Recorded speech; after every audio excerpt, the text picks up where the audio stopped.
Technically आपके पास 12 बांसुरियाँ होनी चाहिए। अच्छा, यानी यहाँ पे भी 12 का निज़ाम चल रहा है। 12 का, ये भी 12 का निज़ाम है। अगर इस नई जनरेशन को एक और उस्ताद मास्टर इनायत हुसैन दिखाया जाए,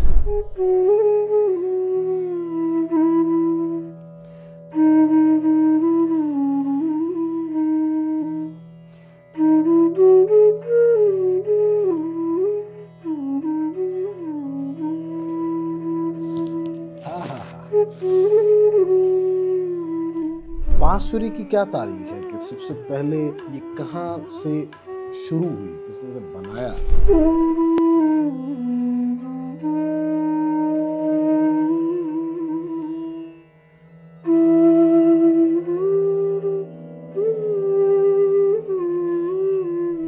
ਸਾਊਂਡ ਦੀ ਏਜ ਉਦੋਂ ਦੀ ਹੈ, ਚਾਹੇ ਉਹਨੂੰ ਤੁਸੀਂ ਡਾਰਵਨ ਦੀ ਥਿਊਰੀ ਦੇ ਨਾਲ ਬਿਗ ਬੈਂਗ ਦੇ ਨਾਲ ਕਰ ਲਓ, ਜਿਹੜਾ ਧਮਾਕਾ ਸੀ ਉਦੋਂ ਸਾਊਂਡ ਜਨਰੇਟ ਹੋਇਆ, ਚਾਹੇ ਉਹਨੂੰ ਕੁੰਨ ਦੇ ਨਾਲ ਕਰ ਲਓ, ਚਾਹੇ ਕਿਸੇ ਚੀਜ਼ ਨਾਲ ਕਰ ਲਓ, ਸਾਊਂਡ असल च शुरू साउंड तो हुई गल।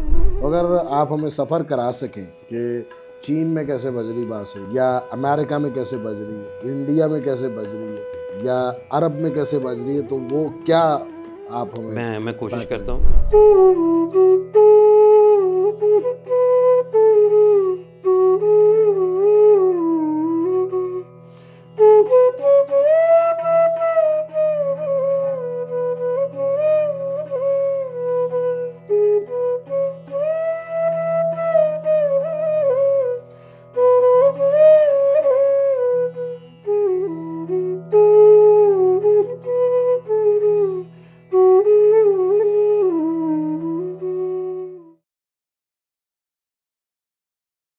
बिस्मिल्लाहिर्रहमानिर्रहीम।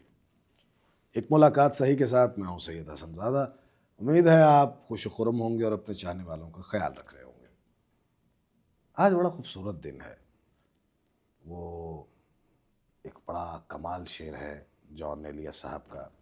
कितने ऐश से रहते होंगे, कितने इतराते होंगे, जाने कैसे लोग वो होंगे जो उसको भाते होंगे।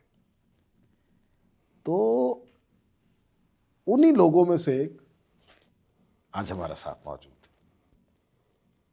ये माशाल्लाह इस मुल्क का बहुत ही बड़ा असासा है, कीमती असासा है। बांसुरी प्लेयर जनाब उस्ताद मोहम्मद हनीफ खां साहब।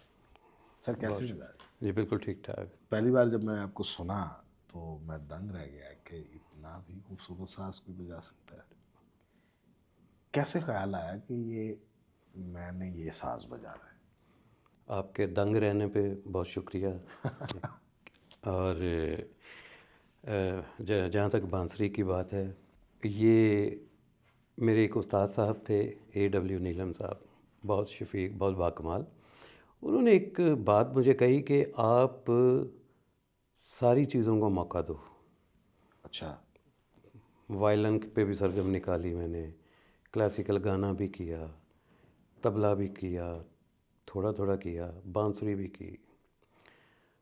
और उनका ये कहना था, जो कि मुझे बतौर एक पंच लाइन के भी और प्लस वैसे भी फ़िलासफ़िकली भी मुझे बड़ी भाई वो बात, और मैंने उसी पैराए में ही अपनी सारी तवज्जो रखी। उन्होंने कहा फिर इन सारे साज़ों में जो कि तुमने चुने हुए हैं, एक साज़ तुम्हें चुनेगा। वाह वाह वाह वाह। वो मुझे लड़ गई वो बात मेरे अंदर कि अच्छा, पहले तो कई साल वो मौका ही नहीं आया कि कोई साज़ मुझे चुने, या मुझे चुन लिया है मुझे पता नहीं चला।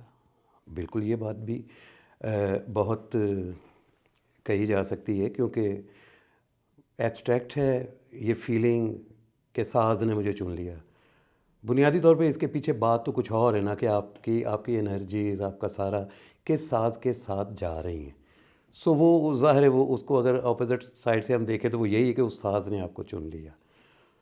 सो ये कोई रूहानी या स्पिरिचुअल उस तरह से बात नहीं, मेरे ख्याल में ये एक साइंसी सी बात है, जो कि बहुत अच्छी तरह से अकोमोडेट कर रही है फ़िलासफ़ी को भी। अगर देखा जाए, हम किसी मीडियम को चूज़ करते हैं तो हम उसमें सर्वाइव कर पाते हैं जो मीडियम भी हमें चूज़ करे। अरे क्या कहने। तो वो मुझे ये बात की किसी हद तक समझ आ गई उस वक्त। यानी दिलीप कुमार साहब एक्टर ही हैं, उनको एक्टिंग ने चुना है, लता मंगेशकर को सिंगिंग ने चुना है। ये बात, वाह वाह वाह। एक शेर है हज़रत सचल सरमस्त का, बिस्मिल्लाह। उनकी काफ़ी का एक शेर है, और उसको लिखवा के मैंने एक बहुत बड़े कैलीग्राफर हैं उससे मैंने अपने कमरे में लगाया हुआ है कि मेरी नज़र इस पर रहे हमेशा। वो है कि भई हर काई माँ प्यो जाई, हीर इश्क दी जाई। वाह वाह। मुझे इस बात की जो ये समझ आई कि हर वजूद, हर इंसान माँ बाप से पैदा हुआ है, और बिल्कुल ऐसे ही। अब हीर इश्क की जाई कैसे, जो मुझे समझ आई इस बात की, अब वो उस शेर में जाती है या नहीं जाती, लेकिन वो मेरे लिए वो शेर जो है वो एक मोजज़ा साबित हुआ कि ये वो पैदाइश है जो आपको अपनी पैदाइश खुद करनी है। वाह। ये वो पैदाइश नहीं है जो माँ बाप ने कर दी, वो तो कर दी, वो सब हो गए पैदा, वो भी बैठे, मैं भी बैठा हूँ, आप भी बैठे। अब मैं पैदा होने के बाद मैंने क्या पैदा होना है, हाँ हाँ हाँ। और ये वो दूसरी पैदाइश है जो आपको खुद करनी है, और ये बहुत मुश्किल पैदाइश है, ये अरे इतनी क्या कह आसान रहे हैं पैदाइश हनीफ भाई। नहीं। तो मैं अभी तक अपने बारे में दुआगो हूँ, अपने शागिर्दों के बारे में, अपने कोलीग्स के बारे में, दूसरे फनकार, कि या अल्लाह इन सब की पैदाइश जो इन्होंने खुद करनी है ना, उसमें आसानी पैदा कर। बहुत खूबसूरत बात कर तो रहे हैं। मेरा तो उस शेर से मुझे ये समझ आई कि इश्क ने मुझे पैदा करना है बतौर बांसुरी नवाज या बतौर म्यूज़िशन, एक फ़नकार के तौर पे।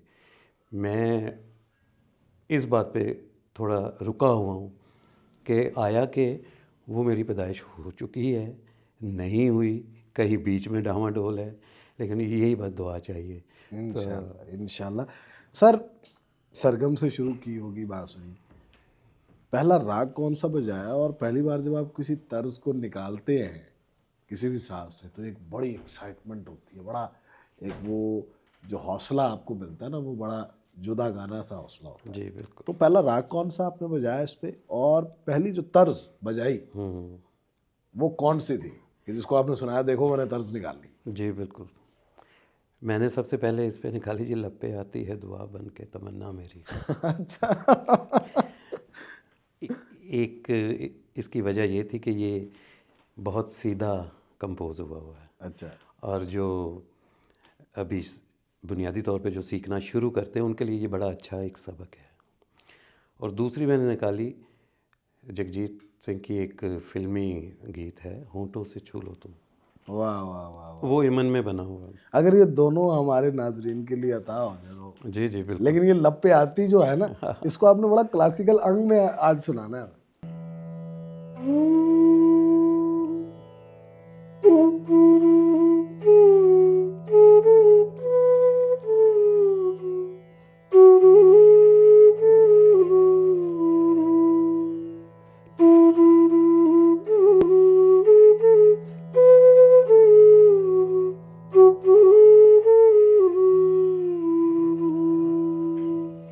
सो यहाँ से मैंने इसको शुरू किया, लेकिन वो इस तरह का नहीं था, वो बिल्कुल बेसिक सा था। अच्छा। तो उसके बाद एक और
सीधी सीधी चीज़ें थी, लेकिन ये शुरू में लगता है कि सीधी है। बुनियादी तौर पे जैसे एक आर्टिस्ट है, फुट रोलर के साथ अगर वो स्केच करने के लिए लाइन लगा रहा है और वो लाइन टेढ़ी लगे, हो ना लगे, और वो हाथ से एक लकीर लगाए वो सीधी लगे, तो वो सीधी लकीर वो लगाना जो है ना वो मुश्किल है बहुत। हाँ, तो असल में उसी को लकीर माना जाएगा, सीधी लाइन उसको माना जाएगा जो उसने हाथ से लगाई है। तो इसी तरह जितने भी बुनियादी सीधे गाने, सीधी तर्जें हैं, उनको सीधा रखना मुश्किल है असल में। वाह, तो सीखने के लिए लेकिन वो बहुत बेहतरीन है। आप कहें जी सीधी लकीर आप लगाते जाएं, सादा सी बात लगती है कि हाँ सीधी लकीर लगा, लेकिन उसको सीधा करने में 8 साल लगे, 12 लगे, 16 लगे, तो फिर वो सीधी हो जाए कि वो लगी लकीर और जो फोटो रोलर के साथ आपने लगाई वो टेढ़ी लगना शुरू हो जाए। अच्छा, अनफॉर्चुनेटली अगर पाकिस्तान की बात करें, जी साज तो खैर बहुत नायाब साज है ये, लेकिन हमारे यहाँ साजिंदे को वो वक़ार, वो इज़्ज़त मुयस्सर नहीं आ सकी जो अगर हम इंडिया में देखें या अगर हम बैरूनी ममालिक में देखें तो वो फ़ौक़ियत जो हासिल है साज को, क्या वजह है? इस्लामी चीज़ें हमें चाहिए थी, ऑब्वियस बात है। और ये कोई तनकीद के मानों में नहीं मैं कर रहा, ये मैं इस तरह कर रहा हूँ कि ज़ाहिर एक मुल्क बना इस्लामी जमहूरिया पाकिस्तान इस्लाम के नाम पे, तो फिर उस वक्त उन लोगों की दानिस्त में जो जो चीज़ें इस्लाम में नहीं थी उनको ज़रा रुतबा थोड़ा कम मिला उसमें। तहकीक के तरफ कोई उस तरह से नहीं गया। क्यों नहीं गया? कि गैर ज़रूरी लगा कि इसमें क्या तहकीक कर रही, छोड़ दो। तो इसको क्या करना है, जैसे दादा की चीज़ें बंदा कहता है कि दादा तो गुजर गए, चलो बस सोफ़ा उठाओ फ़लाँ चीज़, वो हो जितनी मर्ज़ी कीमती, पर वो लगता है कि चलो बस उठवा दो, क्या खुरचना इनमें से कि ये कब का है, कितने साल पुराना है ये वो। तो मौसीकी के साथ थोड़ा सा ये एक रवैया रहा यहाँ पे कि दूसरा ये कि मौसीकी एक अलहदा फ़न है, जो जुगत हम जिसको कहते हैं वो भी एक फ़न है और बड़ा फ़न है, छोटा फ़न नहीं है। लेकिन यहाँ तो चूँकि दोनों को एक दूसरे के साथ जोड़ भी दिया गया, हाँ, म्यूज़िशियन जुगतबाज भी है और जुगतबाज म्यूज़िशियन भी है हल्का सा, ये दोनों चीज़ें हैं ये पहली बार सुना मैंने। कि जी यार बब्बू बराल कॉमेडियन बहुत अच्छे, गाता भी अच्छे थे, गाते भी अच्छे थे, इस तरह के फ़िक्रे, इस तरह की बातें। ऐसा नहीं हो सकता कि एक बंदा यार वो दिमाग का भी डॉक्टर है, दिल का भी अच्छा है डॉक्टर है, ऐसा नहीं हो सकता। वो ब्रेन का ही सर्जन है, वो दिल का नहीं है। अच्छा, आप किससे बहुत ज़्यादा इंस्पायर हुए कि यार ये क्या बजा रहे हैं भाई, ये तो कमाल कर रहे हैं? पाकिस्तान से भी बताइए और इंडिया से भी बताइए। पहले तो मैं अपने सीनियर्स जितने हैं सबसे मुतासर ही हूँ। हाँ, अच्छा, ये बदल जाती है, चीज़ बदलती रहती है, क्योंकि आप किस जगह पे हैं उस गेम में और जिसको आप पसंद करते हैं वो किस जगह पे है। फिर एक इज़्ज़त आपकी रवायती जो एक हमारी अखलाकियात हैं उसके मुताबिक भी एक रिस्पेक्ट रह जाती है करनी। और अगर हम सिर्फ म्यूज़िक को लेकर उस स्किल को लेकर देखें तो वो मेरा ख़्याल है कि हर आने वाली जो बाद वाली नस्ल है वो सुपीरियर ही होती है थोड़ी सी, लेकिन उन्हें ज़्यादा बुज़ुर्गों का एहतराम भी ज़रूरी है कि वो किया जाए। अगर हम और चीज़ों में देखते हैं, चलें मतलब हम किसी म्यूज़िक से हट के भी देखते हैं, हम एक फ़िक्रा इस्तेमाल करते हैं कि बुज़ुर्ग सादा होते थे यार। इस फ़िक्रे के पीछे बहुत बड़ी बड़ी चीज़ें हैं। ये सादा कहना एक बहुत खूबसूरत पैराए में एक बात है कि हम सादा कह रहे हैं। आज के दौर में किसी को सादा सादा वो होगा जो जिसको कुछ पता नहीं होगा, उसको कहते हैं यार वो सीधा सादा है, उसको छोड़ो, उसकी बात का गुस्सा ना किया करो। लेकिन इस बात का मतलब कतई ये नहीं है कि बुज़ुर्ग जो थे वो म्यूज़िक में सादा थे, नहीं, बड़े ऐसा मुश्किल नहीं। लोग थे वो, तो बहुत मुश्किल, वजह क्या जिन्होंने है? उस्ताई अंतरे बनाए जी, हैं और जिनकी बंदिशें हैं, बंदा हैरान रह जाता है कि ये क्या लोग थे जिन्होंने इसीलिए काम कहते हैं ना कि जो कदीम बंदिश है वो बनी हुई है पूरे खलूस इखलाक के साथ, इसमें फ़र्क नहीं डालना, इसलिए बनी हुई है उस तरह। तो इसीलिए कहते हैं कि जी ये 250 साल पुरानी बंदिश है। इस बात का मतलब ये है कि ये पक्की राग को रिप्रेजेंट कर रही है। जो आपके राग के जो रूल्स हैं उसमें, उसके कवानीन हैं, ये बंदिश उनको पूरी तरह से अकोमोडेट कर रही है। इसीलिए नई बंदिश जो है, अब वो जो बंदिश बना रहा है उसका म्यूज़िकली स्टेटस क्या है, वो बहुत ज़रूरी है देखना। तो ये और बेशुमार चीज़ें हैं। इसीलिए पुराने लोगों की बनी चीज़ जो ना इस तरह सुर को देखना। अच्छा, आपका एक हवाला लम्स यूनिवर्सिटी भी है। जी मैं आपसे बात करके एक बात का अंदाज़ा लगा रहा हूँ, हमारे यहाँ एक बहुत बड़ा फुकदान ये भी है कि हमारे जो म्यूज़िशियन हैं उन्हें बात नहीं करनी आती। मेरा बहुत ताल्लुक़ रहा है और गुफ्तगू का सिलसिला भी रहा है, जी लेकिन आप इंतहाई खूबसूरत अंदाज में गुफ्तगू कर रहे हैं।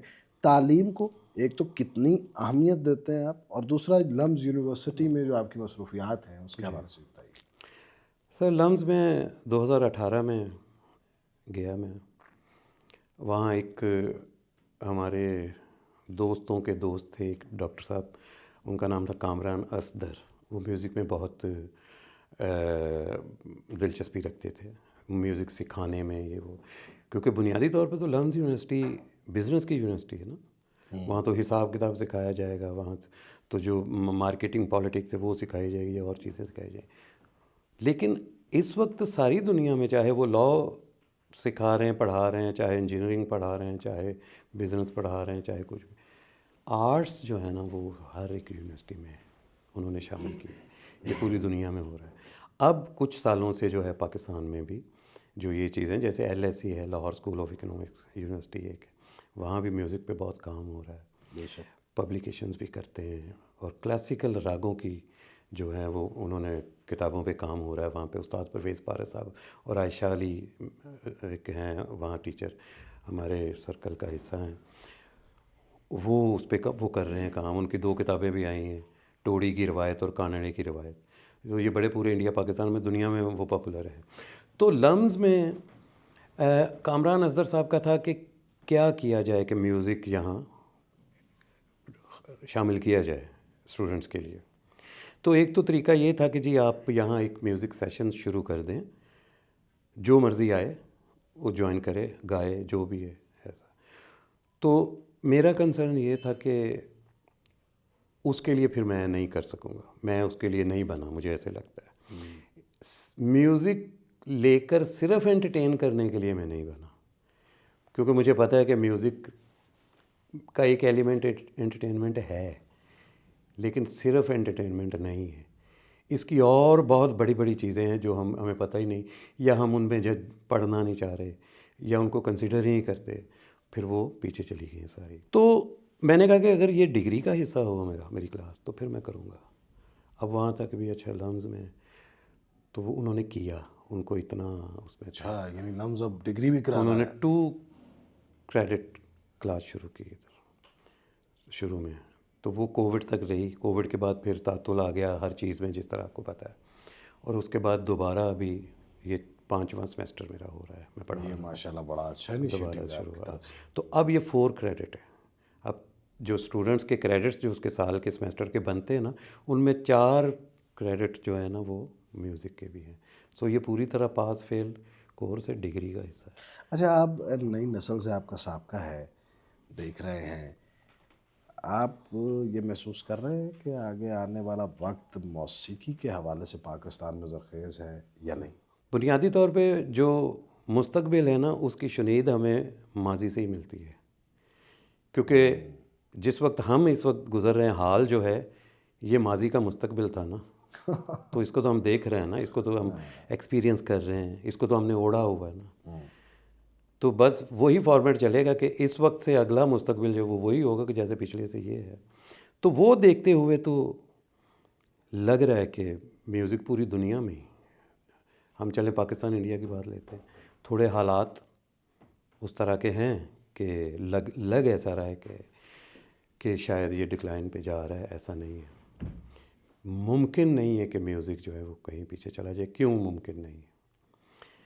क्योंकि एक तरफ एआई गैजेट्स बहुत ज़्यादा आ चुके हैं, और अब आर्टिफिशलिटी बहुत ज़्यादा आ चुकी है म्यूज़िक में। जो काम एक म्यूज़िशियन करता था अब वो मशीनें कर रही हैं, कंप्यूटर कर रहा है वो। जी और बाकी वो जो एक सिलसिला बांसुरी है, किसी ने अपने गाने में बांसुरी ऐड करनी है तो वो नहीं, अगर वो उस डेप्थ में जाना चाह रहा तो वो आर्टिफिशियल म्यूजिक को इस्तेमाल कर रहा है। ये बहुत एलिमेंट सामने आ रहा है। जी जी।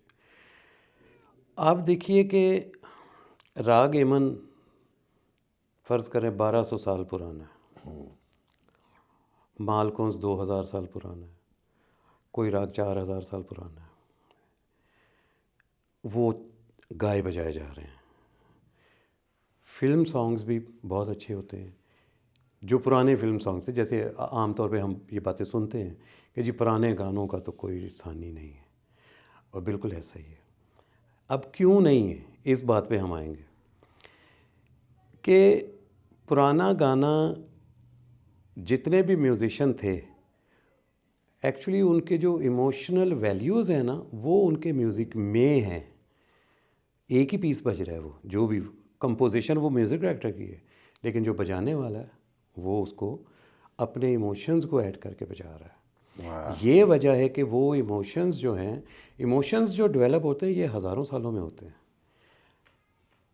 अब आपने कभी भैंस को या गाय को हंसते हुए नहीं देखा, क्योंकि अभी उसमें हंसी नहीं आई। हंसते हुए अपने चेहरे की हैयत को चेंज करना, बनाना, वो अभी उनमें नहीं है। घोड़े को आप हंसते हुए नहीं देखेंगे। इस तरह की चीज़ें आप किसी जानवर को हंसते हुए नहीं देखेंगे। किसी जानवर को गुस्से का एक्सप्रेशन चेहरे पे बनाते हुए नहीं देखेंगे। वो अपने गुस्से का इजहार अपनी बॉडी से करेगा, पूरी बॉडी से। घोड़ा अपने गुस्से का इजहार आपको काट के कर लेगा, कुत्ता आपको काट के या भौंक के कर लेगा। ये वाहद है, एक ख़ास चीज़ है, ख़ासियत और खुसूसी अल्लाह ताला की तरफ से एक देन है जो इंसान में है, एक्सप्रेशन। आप मुझसे बड़ी लंबी बातचीत करें, मैं एक लफ्ज़ भी नहीं बोलूँगा तो या उसको कबूल कर लूँगा या उसको मैं कैंसिल कर दूँगा। और ये मैं नहीं, मतलब मैं नहीं, हमारी माएँ, बहनें, बाप, हमारे रिश्तेदार, ये सब हम खुद ऐसे करते हैं। मिसाल के तौर पे मैं एक इस बात को लेके करता हूँ, थोड़ी सी दूसरी तरफ मैं इसको वापस लाऊँगा कि मैं अपनी माँ से कहता हूँ कि अम्मा मुझे 100 रुपया चाहिए, तो आप मुझे दे दें, मुझे बहुत ज़रूरी चाहिए, वरना मैं बचूँगा नहीं, मुझे 100 रुपया चाहिए। अच्छा, अब ये फ़िक्रा अगर मैं कहूँ, उसके बदले मेरी माँ कहे अब ये लफ्ज़ नहीं है कोई, ये हूँ जो है ना, इसका मतलब है नहीं मिलने। और उसको भी पता चल गया नहीं मिलने। अच्छा, अब लफ्ज़ में भी आते हैं। पैसे मांग रहा हूँ तो माँ ये कहेगी कि खलोजा मैं देनी है तेनों। अब ये इसको लिखा जाएगा तो ये समझ आएगी कि शायद माँ ने उस वक्त पैसे दे दिए होंगे, क्योंकि लिखा तो ये कि हाँ रुको मैं तुम्हें देती हूँ, बट वो लेने वाले को भी पता है कि नहीं मिलने। जबकि फ़िक्रा जो स्क्रिप्ट है वो कह रहा है कि दे दें, मैंने दे देती हूँ, बट वो क्या है, वो इमोशन है, वो साउंड का उतार चढ़ाव है जो बता रहा है कि नहीं देने में। बड़ी अजीब तो ये example बड़ी समझा है। 180 डिग्री मुखालफ बातें हैं। तो बुनियादी तौर पे हमारे इमोशंस जो हैं ना, वो सबसे रिच हैं हमारे अंदर। वाह वाह वाह। हमारा स्क्रिप्ट बजाते खुद एक बहुत बड़ी चीज़ है, लेकिन स्क्रिप्ट अभी हमारे साउंड पे नहीं पहुंचा। तो पसंदीदा राग कौन सा है? ये भी एक फ़र्क तरह की बात है कि राग के बारे में ये है कि जो भी राग आप बजाना शुरू कर देते हैं ना, जो रच जाए, आपको लगता है इससे बेहतर तो राग ही कोई नहीं। अच्छा। मेरा अपना भी यही सवाल था एक वक्त तक, लेकिन जिस वक्त एक राग रचा हुआ है, नट भैरव रचा हुआ है मेरा, उसके बारे में मेरा जो है वो ये पॉइंट ऑफ व्यू है कि मैं नट भैरव, मेरे ऊपर कोई पाबंदी लगा दे कि भाई मरते दम तक तुम्हें सिर्फ यही राग बजाना, तो मैं इसमें भी खुश हूँ। भोपाली शुरू किया तो लगा कि यार नहीं, नट भैरव को छोड़ो, ये वो राग है जिसको मैं सारी उम्र बजा सकता हूँ। एमन के बारे में ये किरवानी, चारोकेशी, वो जो राग रच गया है ना, आपको लगेगा कि यही तो राग है दुनिया में। तो ये भी एक इस फ़न की एक खूबसूरती है कि उसके हर राग में एक संपूर्ण चीज़, क्या पूरा होना मौजूद है उसके अंदर। वाह वाह। वो उसमें ये नहीं है कि अच्छा यार इसको छोड़ो वो बजाओ, नहीं, रचा नहीं है तो आप बदलेंगे। इस वक्त आपके जहन में किसी राग का नाम आ रहा है? हाँ जी, बेशुमार। इस वक्त जिस राग का नाम आ रहा है ना, हमारी ऑडियंस गेस करेगी कि कौन सा राग है, आपने वो अता किया।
हाँ साहब ने बहुत खूबसूरत राग पेश किया और मैं मतलब बिल्कुल मेरा दिल नहीं था घर निकलने का इसमें।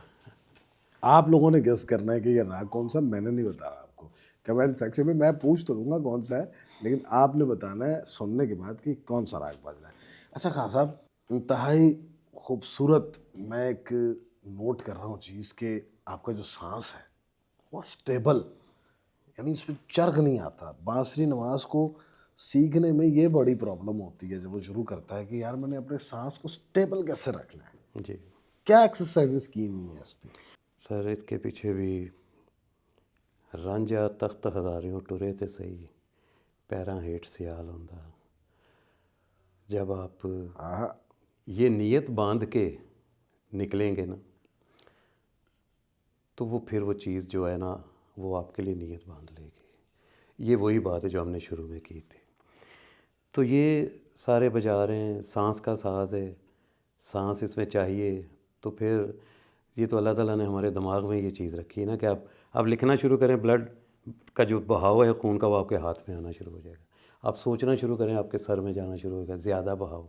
आप अपने बॉडी का कोई भी हिस्सा इस्तेमाल करें ज़्यादा, जिस वक्त आप खाना खा लें, खून सारा मैदे की तरफ चला जाएगा। जब आप बांसुरी बजाना शुरू करेंगे, आपका सांस बढ़ना शुरू हो जाएगा खुद ब खुद। तो दो तरीके, या तो आप बढ़ा हुआ सांस आपका बहुत है तो बांसुरी बजाएं, या अगर आपने सांस बढ़ाना है तो फिर बांसुरी बजाएं। सो दोनों तरह से। वाह वाह वाह। इसकी कोई एक्सरसाइज भी है कि म्यूजिक स्टूडेंट्स आपको पूरी दुनिया से सुन रहे हैं? हाँ, एक्सरसाइज बुनियादी तौर पे किसी साज की तो वो ख़ास उसकी पोजीशन रागों की होती है, बट वो एक्सरसाइज जो स्टेमिना से ताल्लुक़ रखती है, चाहे वो डांस है, बांसुरी, सितार, कोई भी चीज़ है, गाना, वो वही एक्सरसाइज है जो बॉडी को स्टेबल करने के लिए चाहिए होती है। क्योंकि आपका मेन इंस्ट्रूमेंट तो आपकी बॉडी है। तो आपका सांस पक्का हो, चाहे उससे आप बांसुरी बजाएं, चाहे उससे आप स्विमिंग कर लें, चाहे उससे कुश्ती कर लें, चाहे सांस रोकने का मुकाबला कर लें। लेकिन तो ये है। लेकिन हाँ, इसमें मुख्तलिफ़ आकार हैं, पलटे हैं, फिर रुक जाना एक सुर पे, वो बहुत ज़रूरी है। और सुर पे इतना लंबा रुकें कि आपको उसके जो झुकाव, उसके कर्व्स, उसकी सारी खामियां जो है ना, वो वजाहत के साथ नज़र आ जाए। मिसाल के तौर पे मैं एक 12 इंच लंबी एक स्ट्रिंग को ऐसे खींच के रखता हूँ, उसी स्ट्रिंग को मैं 12 फुट तक ले जाऊँगा तो मुझे उसके झोल झोल सारे नज़र आना शुरू हो जाएंगे। तो इसको लंबा जब आप सुर लगाते हैं तो कहाँ जाके सुर ड्रॉप हो रहा है, कहाँ क्या उसका रवैया है आपके बॉडी के साथ, आपके फेफड़ों के साथ, फूक के साथ, वो आपको समझने में आसानी होती है। और ये बहुत बड़ी बुनियादी तौर पे जितनी भी मशक़ें हैं, चाहे वो मैथ की हैं, बहुत केमिस्ट्री में हैं, म्यूज़िक में हैं, वो सादा हैं, जिनको हम हल सवालात कहते हैं। मैथ में ना 2-4 सवालात उसके एग्जाम्पल के तौर पे हल शुदा होते थे शुरू में। आपका पता नहीं, मैं हमारे दौर में तो ऐसे ही था। तो ये जो म्यूज़िक की या आर्ट फॉर्म्स की मशक़ें हैं ना, वो बड़ी सीधी सीधी हैं, क्योंकि ये काम ही सीधा है, इसमें सीधियाई है। अगर आपने बंदिश उतारनी है तो उस बंदिश का सही होना असल में उसका सीधा होना है। सीधा मतलब सीधी लकीर नहीं, गोल दायरा भी तो सीधा होता है ना। तो कौन शक्ल वो भी तो सीधी है ना। या मुख्तलिफ़ तरह के आप उसके वो बना रहे हैं, वो भी तो सीध तब आएगी जब लगेगा हाँ बिल्कुल ठीक बन गया, तो वो सीधा बन गया है। अच्छा, हम देखते हैं वैसे तो अभी आपके हाथ में एक बांसुरी है, लेकिन मुख्तलिफ टाइप की बांसुरियाँ भी देखते हैं। तो जो लोग नहीं जानते कि ये क्या सिलसिला है, उनके लिए बताइए कि ये बांसुरी का साइज़ भी छोटा होता है, फिर बड़ी भी होती है, फिर ये जो आपने पकड़ी हुई है इससे बड़ी भी बांसुरी होती है। वो साउंड तो एक ही सा निकल रहा है, तो क्या चेंज क्या आ रहा होता है उसमें, क्या किस लिए उसको डिफ्रेंशिएट कैसे कर सकते हैं? देखें, जिस तरह के हारमोनियम है, आप कहते हैं जी मैं पहले काले से गाता हूँ। अब आप या जो भी हारमोनियम, वो पहले काले से जो भी गाना है वो बना देगा। एक साहब आते हैं, वो कहते हैं नहीं जी मैं दूसरे काले से गाता हूँ, वो बिल्कुल ऐसे होता है। तो वो वही राग जो पहले ने गाया पहले काले से, वो दूसरे काले से उसको बना देगा। तो वो उसके लिए हारमोनियम में तो वहाँ दस्तयाब चाबियाँ हैं। अब बांसुरी में जिस सुर से भी गाना है उस सुर की अलहदा बांसुरी है। सो टेक्निकली आपके पास 12 बांसुरियाँ होनी चाहिए, सी शार्प से लेकर सी तक। अच्छा, यानी यहाँ पे भी 12 का निज़ाम चल रहा है। 12 का, ये भी 12 का निज़ाम है यहाँ पे भी। अच्छा, ये तो है बिल्कुल आसानी के लिए, क्योंकि बांसुरी बुनियादी तौर पे फ़र्ज़ करें ये ई है, इसको तीसरा सफ़ेद कहते हैं, ये सा। ठीक है, मुझे दूसरे काले से गाना, मैं यहाँ आ जाऊँगा तो ये दूसरा काला सुर है, खरज, बिल्कुल हारमोनी। अगर यहाँ आ जाऊँगा तो ये पहला काला बन गया, ये बंद कर दूँगा तो ये सातवां सफ़ेद बन गया। लेकिन कई दफ़ा होता है कि म्यूज़िक बजाने में आप कंफर्ट जोन आपका किसी और जगह से है, यहाँ से है, ई से, जबकि वो बंदा डी शार्प से गाना चाह रहा है। तो फिर मैं कंफर्टेबल रहने के लिए उस स्केल में कि जिसमें वो उस स्केल की बांसुरी ले अरे लूँगा। अरे अरे वाह वरना आप किसी भी बांसुरी पे कोई भी स्केल बजा सकते हैं, कोई इशू नहीं है। वाह वाह। मिसाल के तौर पे एक मिसाल ही के राग भैरवी है, मैं उसको यहाँ से बजाता हूँ।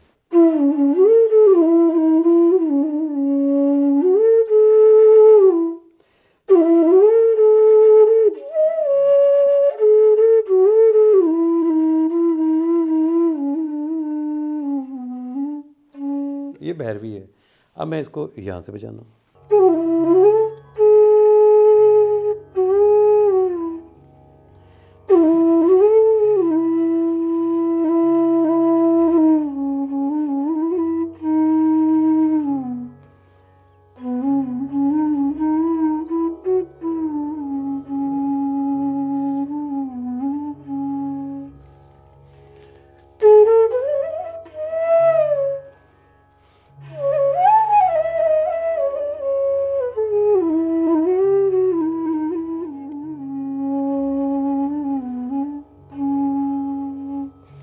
तो ये मैं सी शार्प से भैरवी बजा रहा था। अच्छा, अब मैं इसी बांसुरी पे, मेरे पास दूसरी बांसुरी नहीं है, तो मैं डी शार्प से भैरवी बजाऊँ। तो उसके लिए मैं ये अपना तानपुरा चेंज करूँगा, इसको सी शार्प से डी शार्प पे ले गया, अब ये एक सुर ऊपर चला गया। उसके लिए मैं इसकी बदल के पोजीशन बताऊँ, इसका ये डी शार्प है,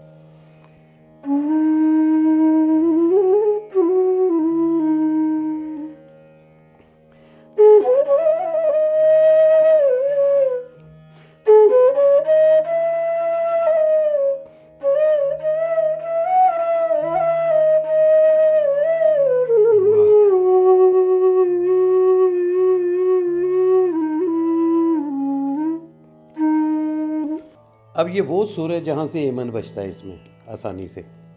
तो भैरवी बिल्कुल उसके ऑपोजिट है, उसके सारे कोमल सुर हैं, एमन के सारे तीवर हैं। सो अगर एमन यहाँ से बजाएं,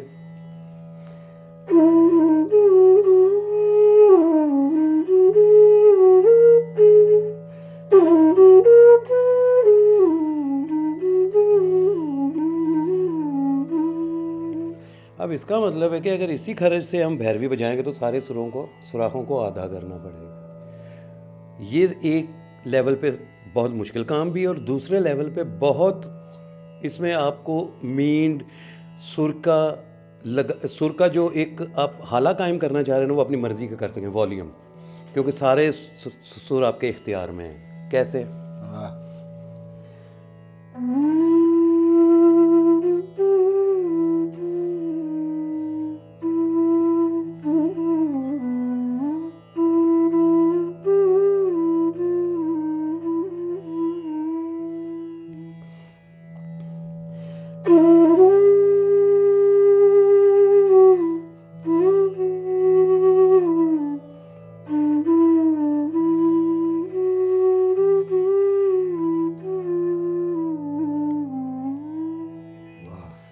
तो ये एमन वाली जगह। सो इस तरह हर सुराख से आप हर राग बजा सकते हैं।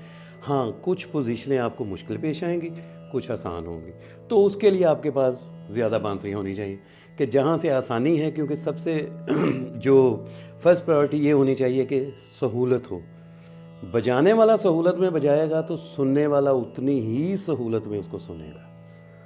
वाह, इसलिए आप देखें मुख्तलिफ म्यूजिशियन जो मुश्किल में गा रहे होते हैं ना, किसी तरह भी मुश्किल में, सुनने वाला भी मुश्किल में सुन रहा होता है। बेशक वो दाद भी हो, सारा कुछ हो रहा है, वो भी एक स्टाइल है, लेकिन सहूलत जो है ना वो बहुत ज़रूरी है। क्लासिकल मौसीकी जी और फिल्मी म्यूज़िक, जी फिल्मी म्यूज़िक की अगर बात की जाए तो वो डायरेक्ट हम करते हैं उसको क्लासिकल म्यूज़िक से ही, लेकिन हमने देखा साज़ों के एतबार से भी कि अब जैसे उस्ताद ताफ़ू खान साहब हैं, जी जी फिल्मी म्यूज़िक आपको बिल्कुल एक पैटर्न में बंद कर देता है, जी जी और क्लासिकल म्यूज़िक जो है उसकी हदें अबूर नहीं की जा सकती। उसकी तबले में उस्ताद तारिक खान साहब बहुत बड़ी मिसाल है।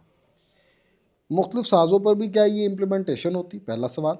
दूसरा कि आप क्या समझते हैं कि क्लासिकल म्यूज़िक और फिल्मी म्यूज़िक जो है उसमें उसको किस तरह डिफरेंशिएट करेंगे आप, कि क्या वो म्यूज़िशियन पर भी असरअंदाज होता है? एक तो सीधी सी बात है और दूसरी थोड़ी सी मुतनाज़ भी है। तो बात करने का मतलब ये होता है कि उसके तनाज़ात कम हों, बात की जाएगी तो वो कम होंगे। तो मुझे अच्छा लग रहा है कि आपने ये बात भी की, इसको भी छेड़ा इस बात को भी, अच्छा लग रहा है मुझे। देखिए, फ़िल्म म्यूज़िक बज़ाते ख़ुद अपनी जगह पे एक बहुत अजीम शान म्यूज़िक है। आप देखिए, मैडम नूरजहाँ, मेहदी हसन, लता जी या जो भी प्लेबैक सिंगर हैं, वो 3 मिनट में वो काम कर जाते हैं जो एक क्लासिकल आर्टिस्ट हो सकता है 1.5 घंटे में करे। मैं ये नहीं कहता कि 1.5 घंटे में भी ना कर सके, ऐसा नहीं है, लेकिन इसका मतलब ये नहीं है कि वो स्लो जा रहा है, नहीं। बुनियादी तौर पे आप देखें कि वो एक्सट्रैक्ट कर रही है उसमें से चीज़ें, सारे इमोशंस को लेके तो उसका एक पैकेज बना के 3-3.5 मिनट में आपको दे दिया गया है। उसको सपोर्ट करती है फिल्म की स्टोरी, उसकी सिचुएशन के टू दी पॉइंट होता है वो।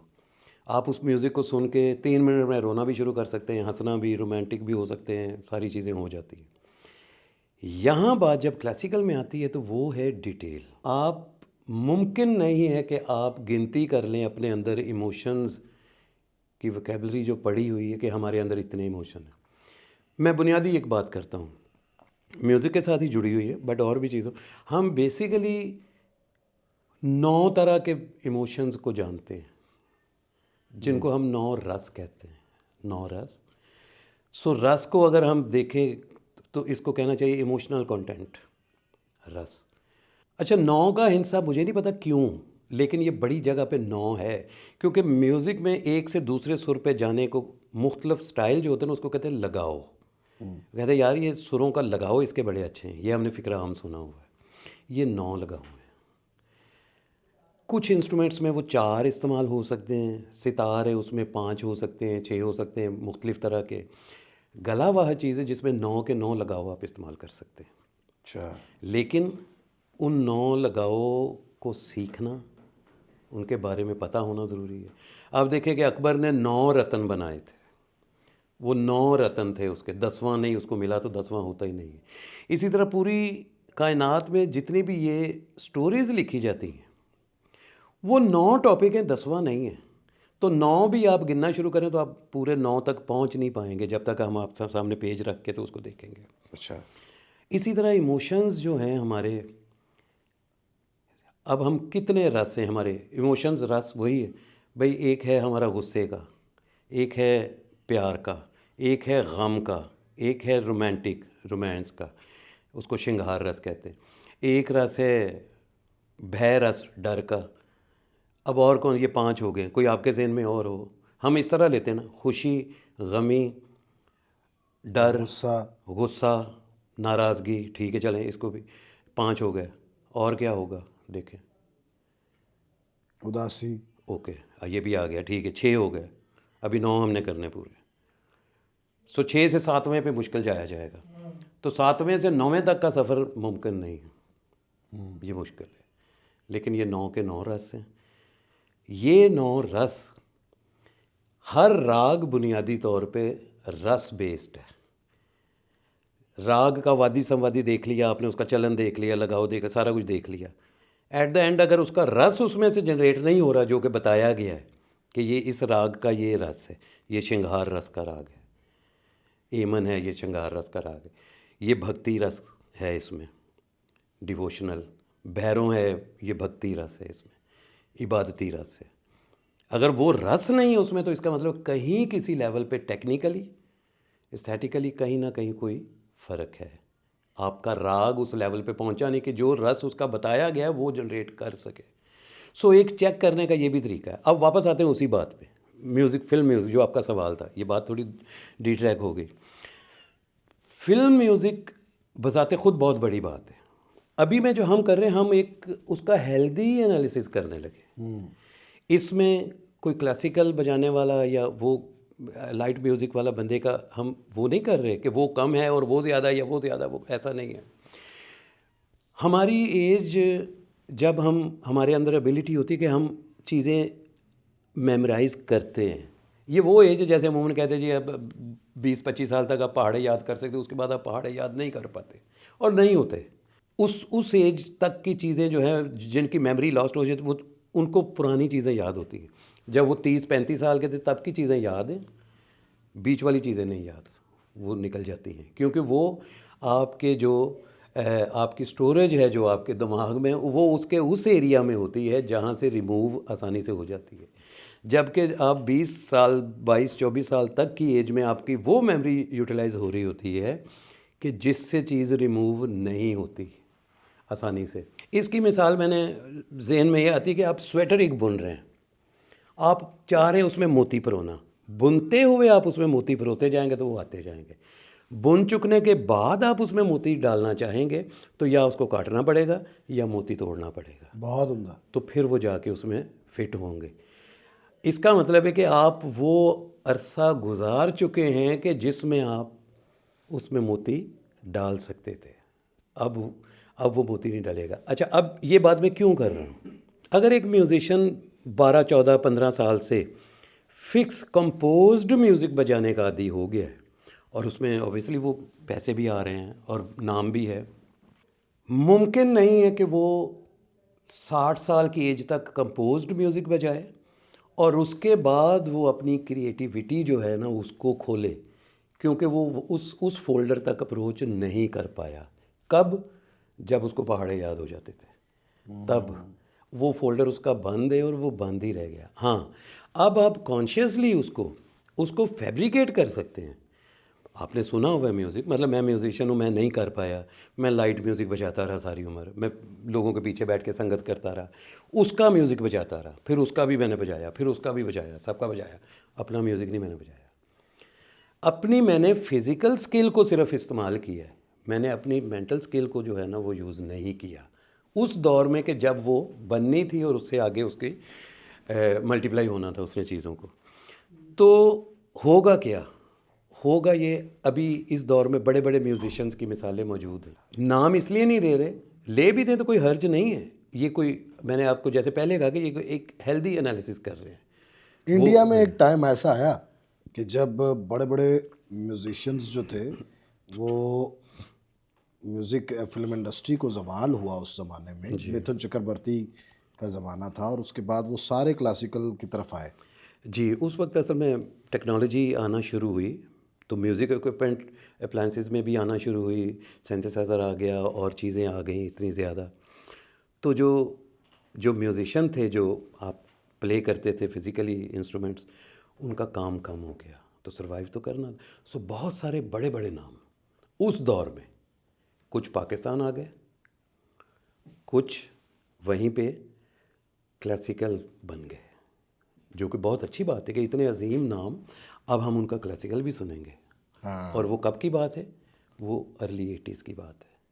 उस दौर में बहुत सारे बड़े बड़े नाम ऐसे हैं म्यूज़िक इंडस्ट्री में, क्लासिकल म्यूज़िक इंडस्ट्री में, कि जो 80 से पहले जिनका क्लासिकल कुछ नहीं है, रिकॉर्ड नहीं है, लेकिन फिल्म म्यूज़िक में वो हैं उस तरह।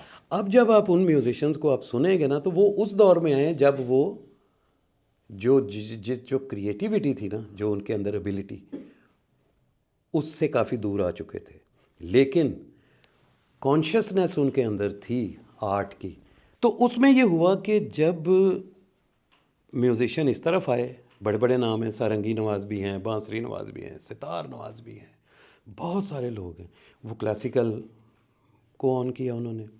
और हमारी खुशकिस्मती कि हमें उन लोगों का भी क्लासिकल सुनने को मिला और फिर वो आज तक क्लासिकल बजा रहे हैं। लेकिन कुछ म्यूजिशियन ऐसे थे जिन्होंने शुरू से फिल्म म्यूज़िक नहीं किया था, उन्होंने वो हासिल किया,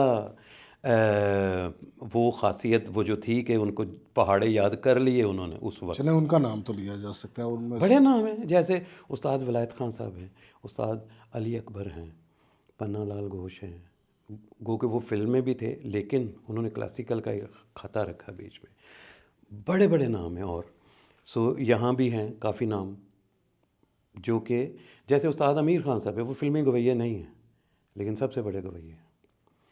इसी तरह आप देखें कि मोहम्मद रफ़ी साहब हैं, फिल्म के गवैये हैं। अब वो फिल्में भी जब क्लासिकल गाते हैं ना, वो कितने हम नंबर्स उनके सुनते रहे हैं कि मोहम्मद रफ़ी के फिल्मी क्लासिकल गाने, है ना, लता जी के भी फिल्मी क्लासिकल गाने, नूर जहाँ के, इन लोगों के, तो वो कंपोज्ड क्लासिकल है। मधुबन में राधिका का नाच। नाचे रे, यस। अच्छा, अब हमें क्या चाहिए? वो म्यूज़िक के फ्रेजेस को लेके म्यूज़िक कंपोज किया। हमें क्या चाहिए? हमें इमोशंस के कॉम्बिनेशन से कंपोजिशन चाहिए। हमें क्लासिकल म्यूजिशियन जो है वो सुरों के गुच्छे लेके नहीं बढ़ रहा, उन्हीं से बढ़ रहा है, लेकिन असल में उनके पीछे उसके इमोशंस की ज़रब तकसीम हुए जा रही है। वो इमोशंस के कॉम्बिनेशन बना रहा है, तो वो ख़त्म नहीं होगा। वो 2 घंटे डागर ब्रदर्स गाएंगे, ध्रुपद गाएंगे, वो ख़त्म नहीं होगा। यहाँ हमारे अभी इस दौर में तालवंडी घराना है, ध्रुपद का बहुत बड़ा, सबसे कदीम घराना है। उनके बच्चे हैं अभी गाते हैं, वो अली हफीज़ और लबरेज़ अफसल, दोनों कज़न्स हैं। वो 2.5 घंटे एक राग का आलाप करेंगे, सिर्फ आलाप, और आपको ये नहीं लगेगा कि रेपिटिशियस हो गया किसी जगह पे। क्यों? इमोशन रिपीट नहीं होता। जब इमोशन रिपीट होता है तो उसकी कई वैल्यूज़ बदल चुकी होती हैं, सो वो नए रंग में रिपीट हो रहा होता है। वाह वाह वाह। तो जब आप इमोशंस को इम्प्रोवाइज़ करना शुरू करेंगे उसके कॉम्बिनेशंस बना के, तो वो आपका म्यूज़िक जो है वो प्लांटेड नहीं लगेगा। आपका म्यूज़िक जो है वो नहीं लगेगा कि रेपिटिशियस नहीं लगेगा। आपका म्यूज़िक ऑर्गेनिक सा लगेगा। वाह वाह। हाँ साहब, बहुत बहुत आला म्यूज़िक डायरेक्टर इंडिया में भी मौजूद हैं, जी थे भी, और पाकिस्तान में भी मौजूद थे, बड़ा बड़ा नाम। लेकिन कोई एक स्टाइल बहुत आपको इफ़ेक्ट करता है। जैसे मैं अपनी बात करूँ तो मुझे मदन मोहन बड़े अच्छे, जी और मौजूदा दौर में ए आर रहमान मुझे बड़े अच्छे लगते हैं। जी। तो आप पाकिस्तान के कौन से म्यूज़िक डायरेक्टर से मुतासिर हुए कि यार ये जो गाना बनाता है या ये जो सुरों की काट कर रहा है, ये बड़ा खूबसूरती से निभा जाता है उस मामले को? जी जी बिल्कुल। वैसे तो सब अच्छे हैं, लेकिन आपका पसंदीदा कौन है? गवैया पसंद नहीं होता, गाना पसंद होता है। कई दफ़ा तो हम गवैये को मिले ही नहीं होते ज़िंदगी भर, या गवैया गुजर जाता है या मैं गुजर जाता हूँ, लेकिन मुझे उसका काम बहुत पसंद होता है। ये एक अलहदा बात है। अच्छा, फिर ऐसा होता है कि बहुत दफ़ा एक ही गवैये का पसंद आए काम, तो फिर गवैये को पसंदीदा गवैया कह देना भी कोई हर्ज नहीं उस पर। तो बतौर म्यूज़िक डायरेक्टर मुझे ख्वाजा खुर्शीद अनवर बहुत ज़्यादा पसंद है। अच्छा। मे बी उसके पीछे ये वजह हो कि वो कोशिश करते थे कि क्लासिकल रागों को ही पेश किया जाए फिल्मी गानों में। उनका एक ये भी काम है, या ये भी वजह हो सकती है कि उन्होंने म्यूज़िक पे बड़ा काम किया है। उन्होंने घरानों की मीरास एक सीरीज़ निकाली थी, घरानों की गायकी के नाम से। वो बहुत खूबसूरत उनकी रिकॉर्डिंग्स थी। अगर आप खराज तहसीन पेश करें ख्वाजा खुर्शीद अनवर साहब को, उनका कोई ऐसा गीत जो अक्सर आप बजाते हैं?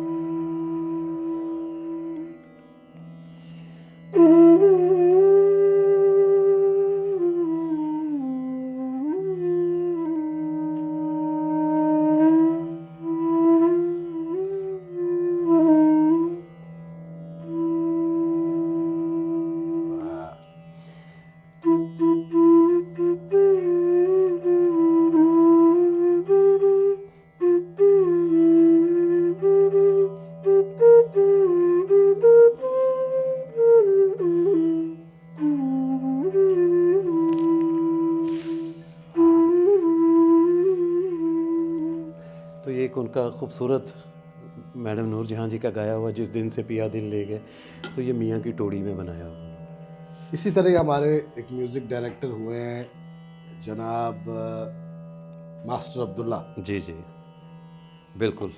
उन्होंने राग एमन में जी एक बड़ी खूबसूरत तर्ज बनाई, सजना रात तेरा वाह तक तक है। वाह बिल्कुल। हालांकि एमन एक खुशी का राग है, उसको उन्होंने गम में बहुत खूबसूरती से भरता है, वो अता हो जाए। जी जी बिस्मिल्लाह। वो जो आपने कहा ना राग का मूड, बुनियादी तौर पे राग का मूड सजना राह तेरा तक तक हारियाँ सुनने में तो सैड लग रहा है, राग खुशी का है, लेकिन इंतज़ार में जो खुशी होती है ना उसमें, हाँ वाह। और उसका इंतज़ार के जो जिसको आप चाह रहे हैं कि वो आ जाए, वो एक फ़र्क तरह का एक वो है, और वो रस इसमें उन्होंने देने की पूरा एक वो इंसाफ किया। लेकिन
सो बांसुरी पे ये जो आम तौर पे सुना जाता है ना, वो इस तरह सुना जाता है जैसे मैं अभी बजाऊंगा, लेकिन हमें क्या बजाना है बांसुरी पे, गला कोशिश करनी है, तो वो किस तरह होगा।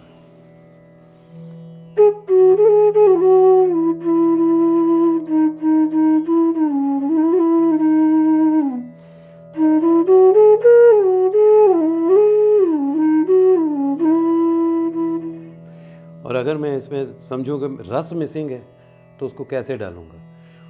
रस चीज़ में डालने का सबसे बड़ा एलिमेंट वॉल्यूम का इस्तेमाल है। अब आप देखें कैसे वो इसमें आएगा। यही लाइन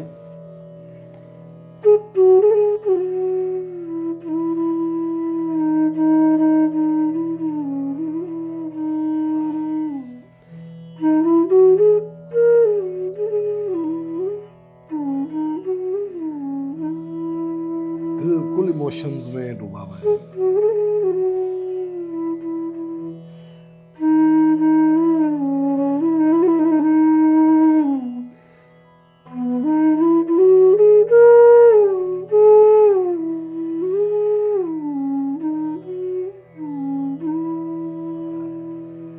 अगर इस नई जनरेशन को एक और उस्ताद मास्टर इनायत हुसैन दिखाया जाए, जी, जो कि अपने आप में एक जहान में अकबर थे, क्या तो बात। वो कैसे आप दिखाएंगे? देखें, कोशिश करता हूँ।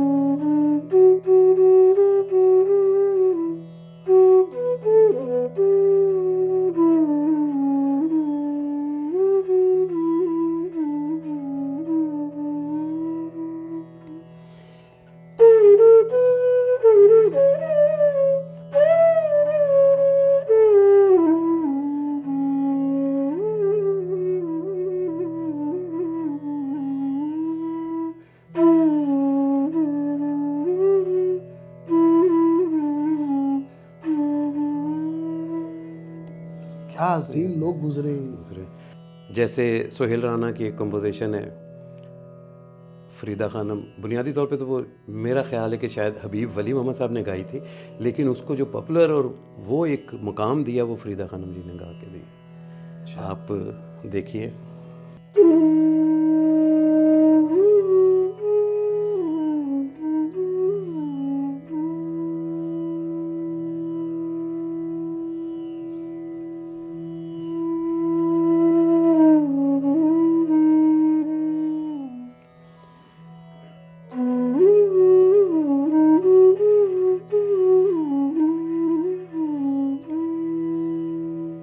जी आप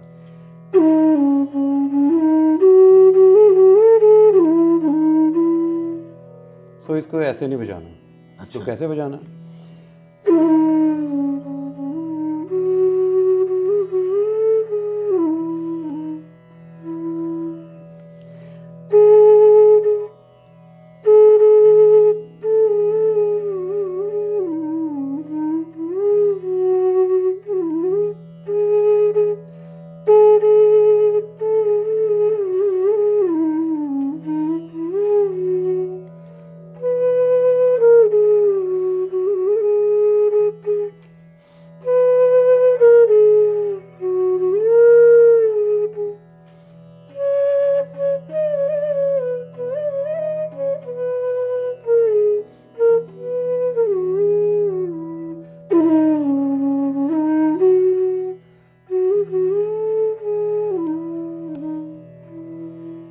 किसी भी म्यूज़िशियन को पोइट्री की सेंस भी पूरी तरह होनी चाहिए। पोइट्री एक बहुत दस्तयाब एलिमेंट है आपके पास कि जिसके ज़रिए आप उस ख़ास रस को जनरेट कर सकते हैं। क्योंकि शायरी भी तो आपको बता रही है कि मैं ये कह रही हूँ, सैड सॉन्ग है सजना रात तेरा तक तक हारियाँ, तो इसमें समझ आ रही है कि अच्छा इसको कौन सा रस चाहिए। निसार बज़मी साहब का अगर तारुफ कराया जाए।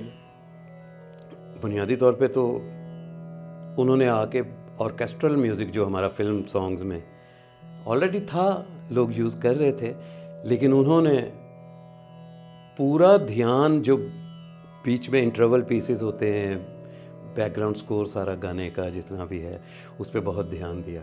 सितार को बहुत हिस्सा दिया अपने फिल्म म्यूज़िक में उन्होंने ख़ास तौर पे, और बहुत ही बाकमाल बंदे थे। मेरे जो बहुत ज़्यादा पसंदीदा म्यूज़िक डायरेक्टरों में एक निसार बज़मी साहब भी हैं। रंजिश रंजिश सही, क्या बात। और बेशुमार उनका स्कोर है, इतना कमाल।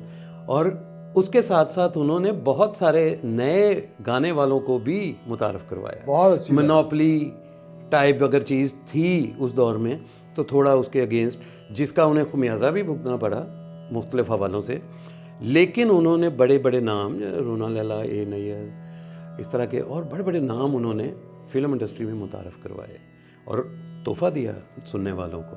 वाह वाह वाह।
तो ऐसा ऐसा काम उन्होंने किया। कितनी जरखेज धरती है हमारी बेशक इसमें मौसीकी के हवाले से। बिल्कुल सर। पंजाब जो है ख़ास तौर पे, पंजाब का ये ख़ासियत है कि ये एक यूनिवर्सल सा इसमें चीज़ें पाई जाती। आप देखें कि यहाँ डेजर्ट भी है, सहरा भी है, पहाड़ भी है, दरिया भी हैं, मैदान भी है, हर तरह का जो है वो लैंडस्केप है पंजाब में।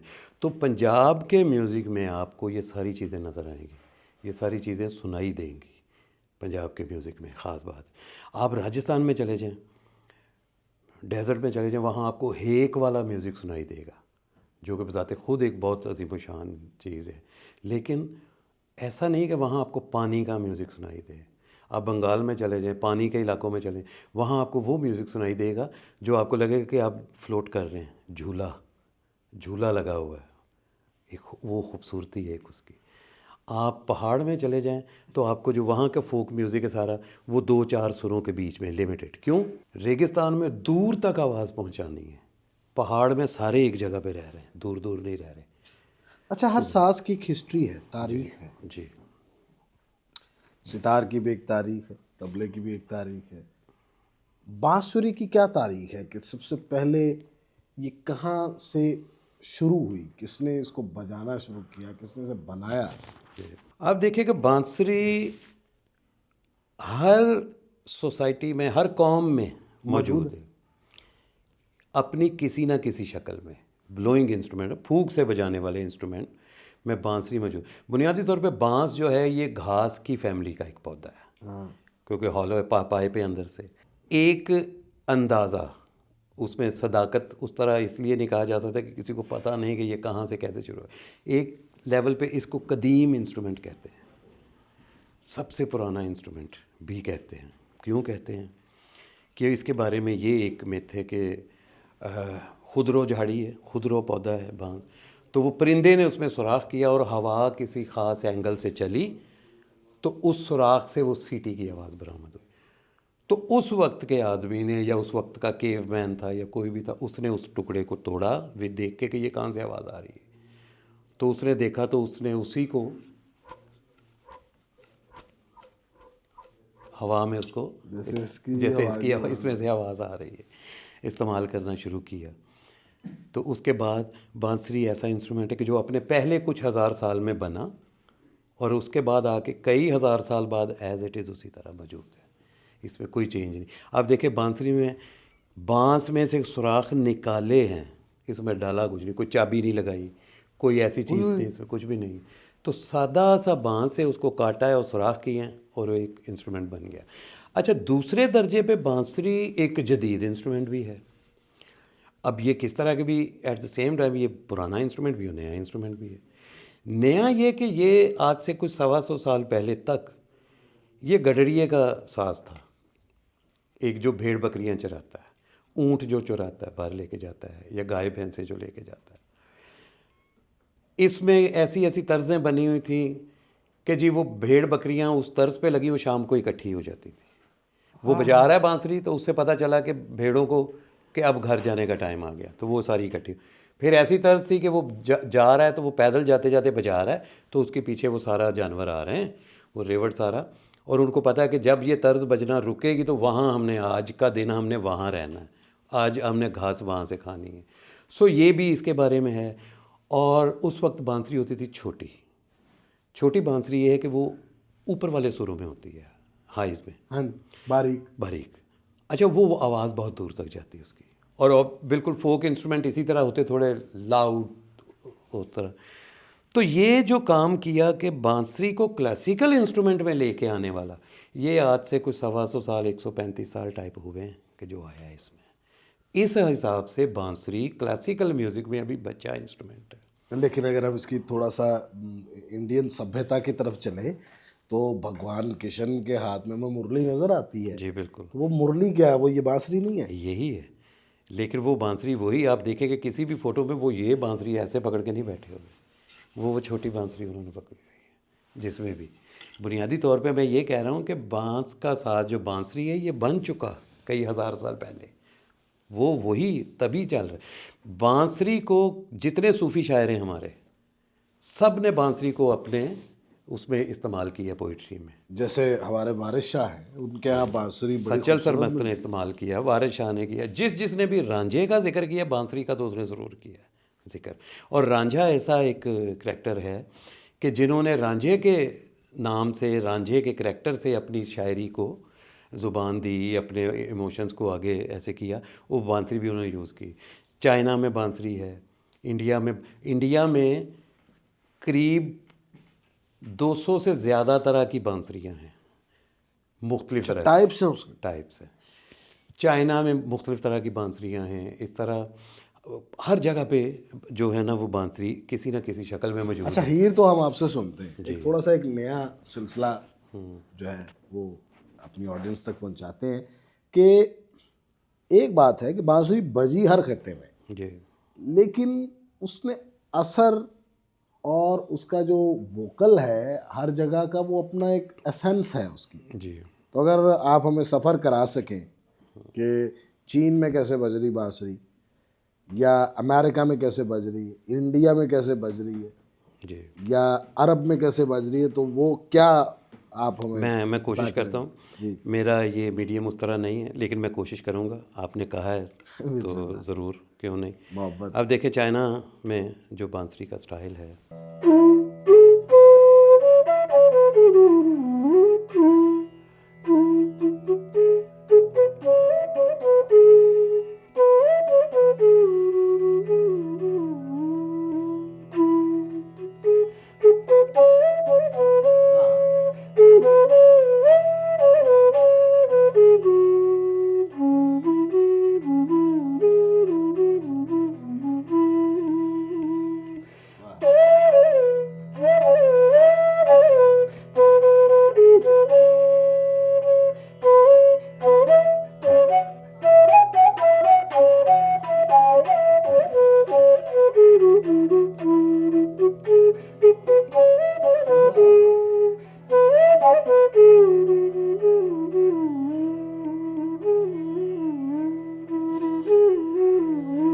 और यही बांसुरी जब वेस्टर्न कल्चर में गई तो उसका क्या अंत था?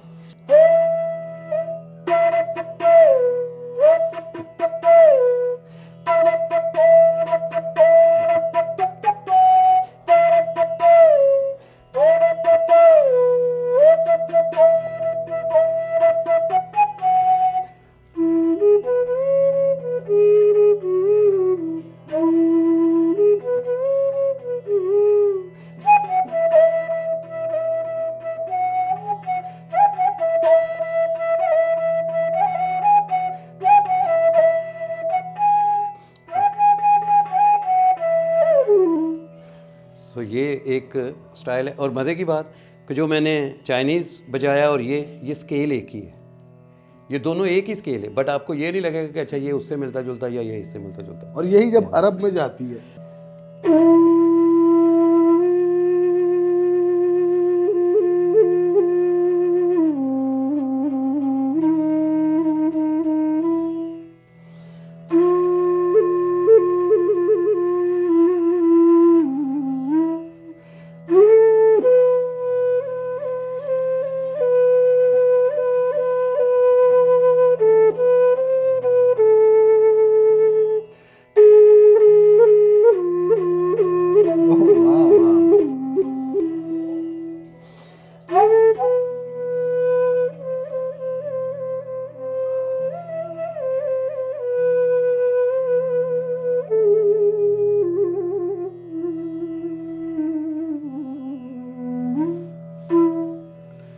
सो कुछ इस तरह का मिस्र में, अरब में, मुल्कों में इस तरह का स्टाइल है। नहीं, अगर हम अफ्रीका चलें वहाँ का एक म्यूजिक का बिल्कुल वेस्टर्न से स्टाइल ऑफ म्यूजिक से थोड़ा सा चेंज है। जी जी। और वहाँ पर अरब से भी काफ़ी चेंज है।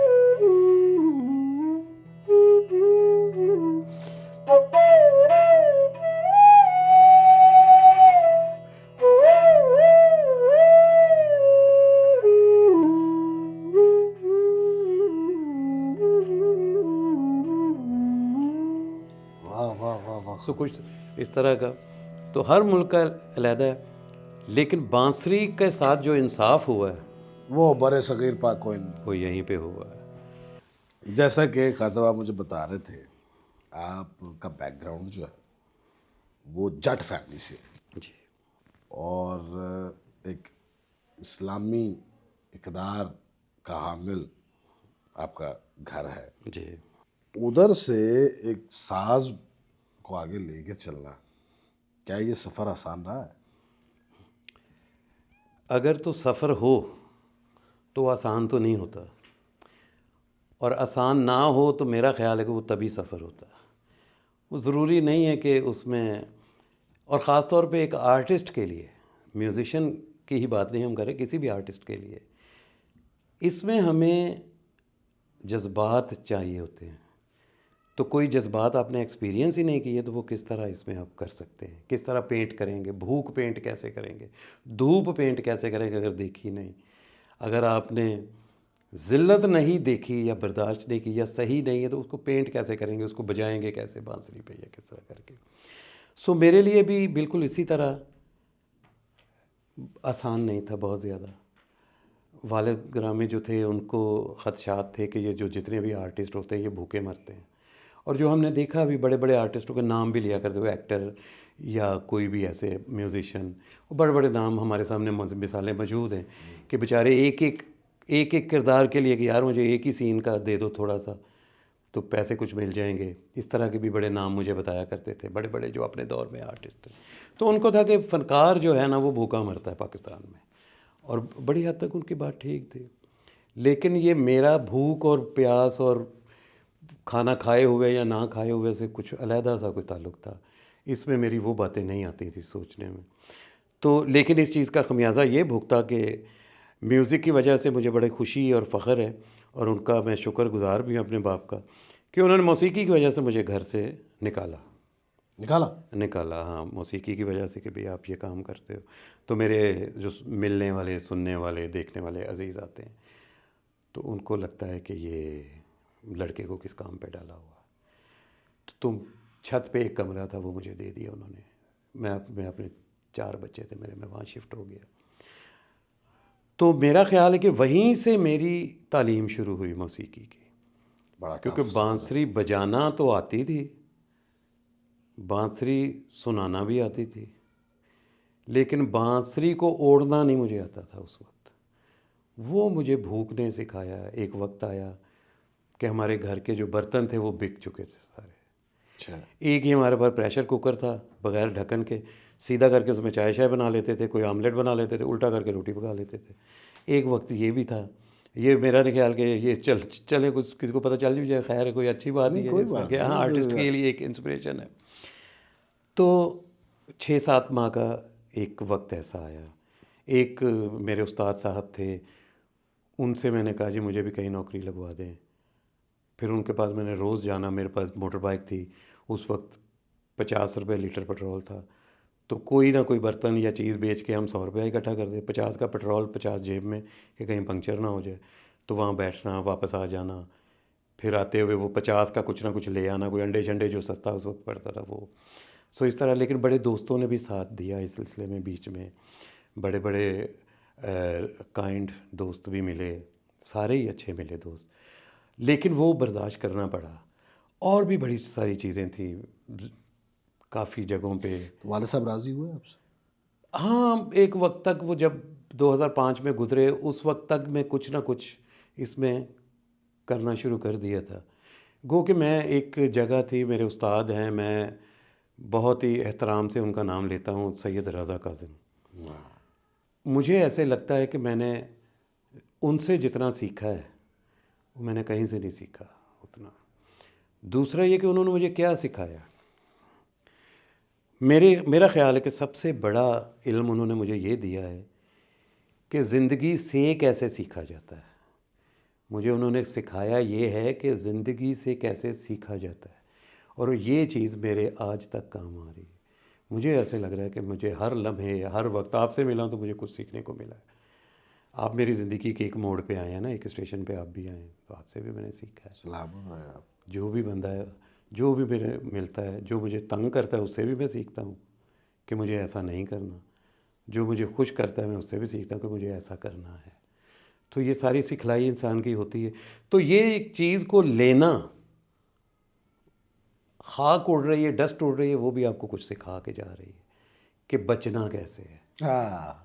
तो ये चीज़ किससे सीखी आपने? उड़ती हुई खाक से, कि मैंने इससे कैसे बचना है। तो ये चीज़ें, इस सिखलाई का बीज जो है वो सैयद रज़ा काज़िम ने मेरे अंदर डाला। क्या कोई उम्दा तरीन सबक एक लाइन में बताएं जो उन्होंने सिखाया हो कि यार ये बात तो मेरी ज़िंदगी का सब कुछ है, ये मतलब बड़े बड़े असूलों के ऊपर ये रखता हूँ मैं। सर मैंने, उनकी तो कमाल हर बात है, लेकिन जो मुझे लगता है, एक तो मैंने आपको बता दी। दूसरी बात उन्होंने मुझे बताया कि ये जो एतमाद है, बेएतमादी है, किसी के ऊपर एतमाद करना या बेएतमादी, ये बुनियादी तौर पे आपके अंदर की कैफियत है, बाहर वाले बंदे का कोई ताल्लुक़ नहीं है इससे।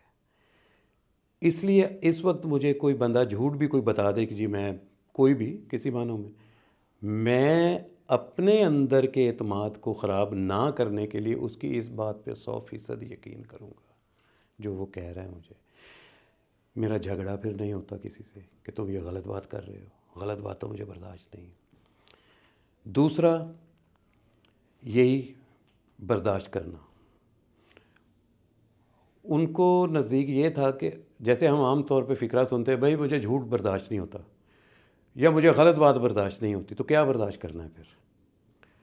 अगर कोई बंदा सही बात किए जा रहा है तो वो बर्दाश्त करनी है, वो तो सही है, उसका क्या बर्दाश्त करना है? बर्दाश्त ही वो करनी है जो बर्दाश्त नहीं की जा रही, उसी को तो बर्दाश्त करना है। तो यही तो आपकी बर्दाश्त समझ आएगी आपको। सो इस तरह की बेशुमार बातें, मैं म्यूज़िक के हवाले से मैंने बड़ी बातें उनसे सीखी, वो पता नहीं क्या क्या सीखा है। मैं कुछ चीज़ें मेरे सबकॉन्शियस का हिस्सा बन गई हैं, कुछ उनको मैं कॉन्शियसली इस्तेमाल कर रहा हूँ, म्यूज़िक में कर रहा हूँ। म्यूज़िक में उन्होंने इतना कुछ सिखा दिया, इतना कमाल चीज़ें, मतलब उन्होंने कहा जी कि 2 साउंड्स के बीच में इम्प्रेशन होता, कोई समझ नहीं है इस बात की, बांसुरी बजाना शुरू की तो समझ आ गई। 2 साउंड्स के 2 सुरों के बीच में फीलिंग है, चाहे वहाँ पे साउंड हो या ना हो। अजीब बात है कि बजा मैं बांसुरी रहा हूँ लेकिन एक जगह पे खामोशी आ गई तो उसमें फीलिंग है, उसमें कहाँ फीलिंग है, उसी में फीलिंग है। ये मुझे रज़ा साहब से सीखा है मैंने। और ये मैं गिनती करना मुझे अजीब सा लग रहा है कि मैं एक ये बता रहा हूँ, एक ये सीखा, नहीं, मेरी गिनती से बाहर है जो मैं उन हर दिन उनसे कुछ ना कुछ, उनसे रिकॉर्डिंग सीखी मैं। बहुत बड़ा नाम पाकिस्तान का, और बहुत बड़े बड़े गवैये साजिंदे पाकिस्तान को सुनवाए हैं रज़ा काज़िम साहब ने, जिनमें से एक बहुत बड़ा नाम हरिप्रसाद चौरसिया साहब का है। जी, volume is the main element ਜਿਹੜਾ ਤੁਹਾਨੂੰ ਇਮੋਸ਼ਨਸ ਬਣਾਉਣ ਦੇ ਵਿੱਚ ਇੰਸਟਰੂਮੈਂਟ ਦੇ ਵਿੱਚ ਮਾਵਨ ਸਾਬਤ ਹੁੰਦਾ। ਵੋਲੀਅਮ ਕੰਟਰੋਲ ਇਹ ਮੇਨ ਐਲੀਮੈਂਟ, ਹੋਰ ਵੀ ਨੇ, ਫੇਡ ਆਊਟ ਫੇਡ ਇਨ ਨੇ, ਲਗਾਓ ਨੇ, ਲੇਕਿਨ ਵੋਲੀਅਮ ਸਭ ਤੋਂ ਮੇਨ। ਮਿਸਾਲ ਦੇ ਤੌਰ ਤੇ ਦੇਖੋ,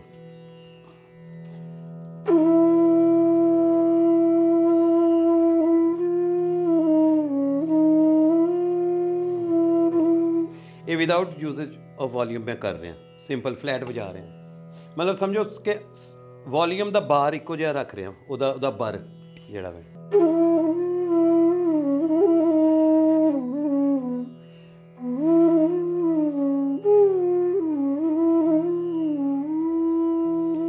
ਹੁਣ ਮੈਂ ਇਹੋ ਹੀ ਟੁਕੜੇ ਵਜਾਵਾਂਗਾ, ਇਹੋ ਹੀ ਫਰੇਜ਼ਸ ਵਜਾਵਾਂਗਾ, ਲੇਕਿਨ ਉਹ 'ਚ ਮੈਂ ਵੋਲੀਅਮ ਦਾ ਇਸਤੇਮਾਲ, ਕਿੱਥੇ ਕਿੰਨਾ ਵੋਲੀਅਮ ਕਿੱਥੇ ਹੈ ਮੇਰੀ ਐਸਥੈਟਿਕ ਸੈਂਸ ਦੇ ਉੱਤੇ, ਮੈਂ ਆਪਣੀ ਮਰਜ਼ੀ ਨਾਲ ਕਰਾਂਗਾ, ਜਿੱਥੇ ਮਰਜ਼ੀ, ਜਿੱਥੇ ਮੈਨੂੰ ਲੱਗੇਗਾ, ਉਹ ਮੈਨੂੰ ਹਲੇ ਨਹੀਂ ਪਤਾ। सेम इस तरह कि जिवें मैं फिकरा बोल रहा ना, तो इस तो 5वां फिकरा पिछे मैं किहड़ा बोलना मैनूं नहीं पता, लेकिन वो जिहड़ा भी होएगा रैलेवेंट होएगा उस गुफ्तगू ते जिहड़ी असीं करन दे हैं, लेकिन वो हले कंपोज नहीं होया। सेम म्यूजिक दा हिसाब देखो, हुण वो बगैर वॉल्यूम दे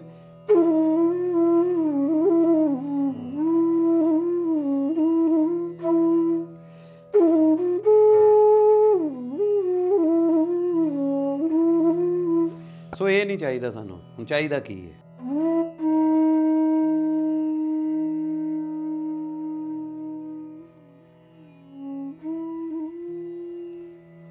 गैप वाली गल कीती सी रज़ा काज़िम साहब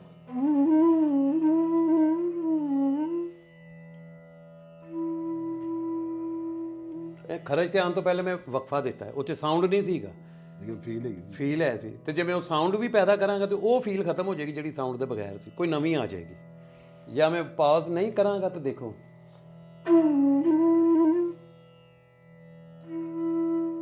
उन्हें मैं पॉज नहीं विच करांगा, वो चीज़ खत्म हो गई विचों।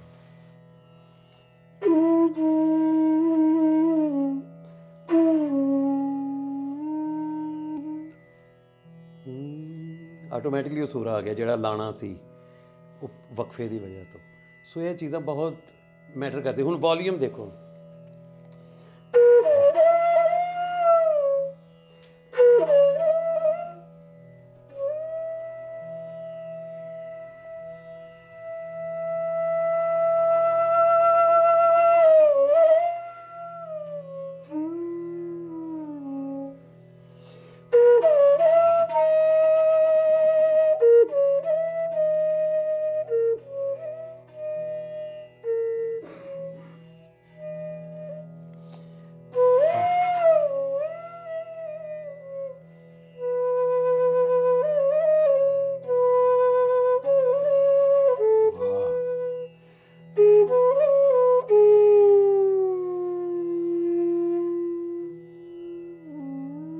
बहुत अच्छी।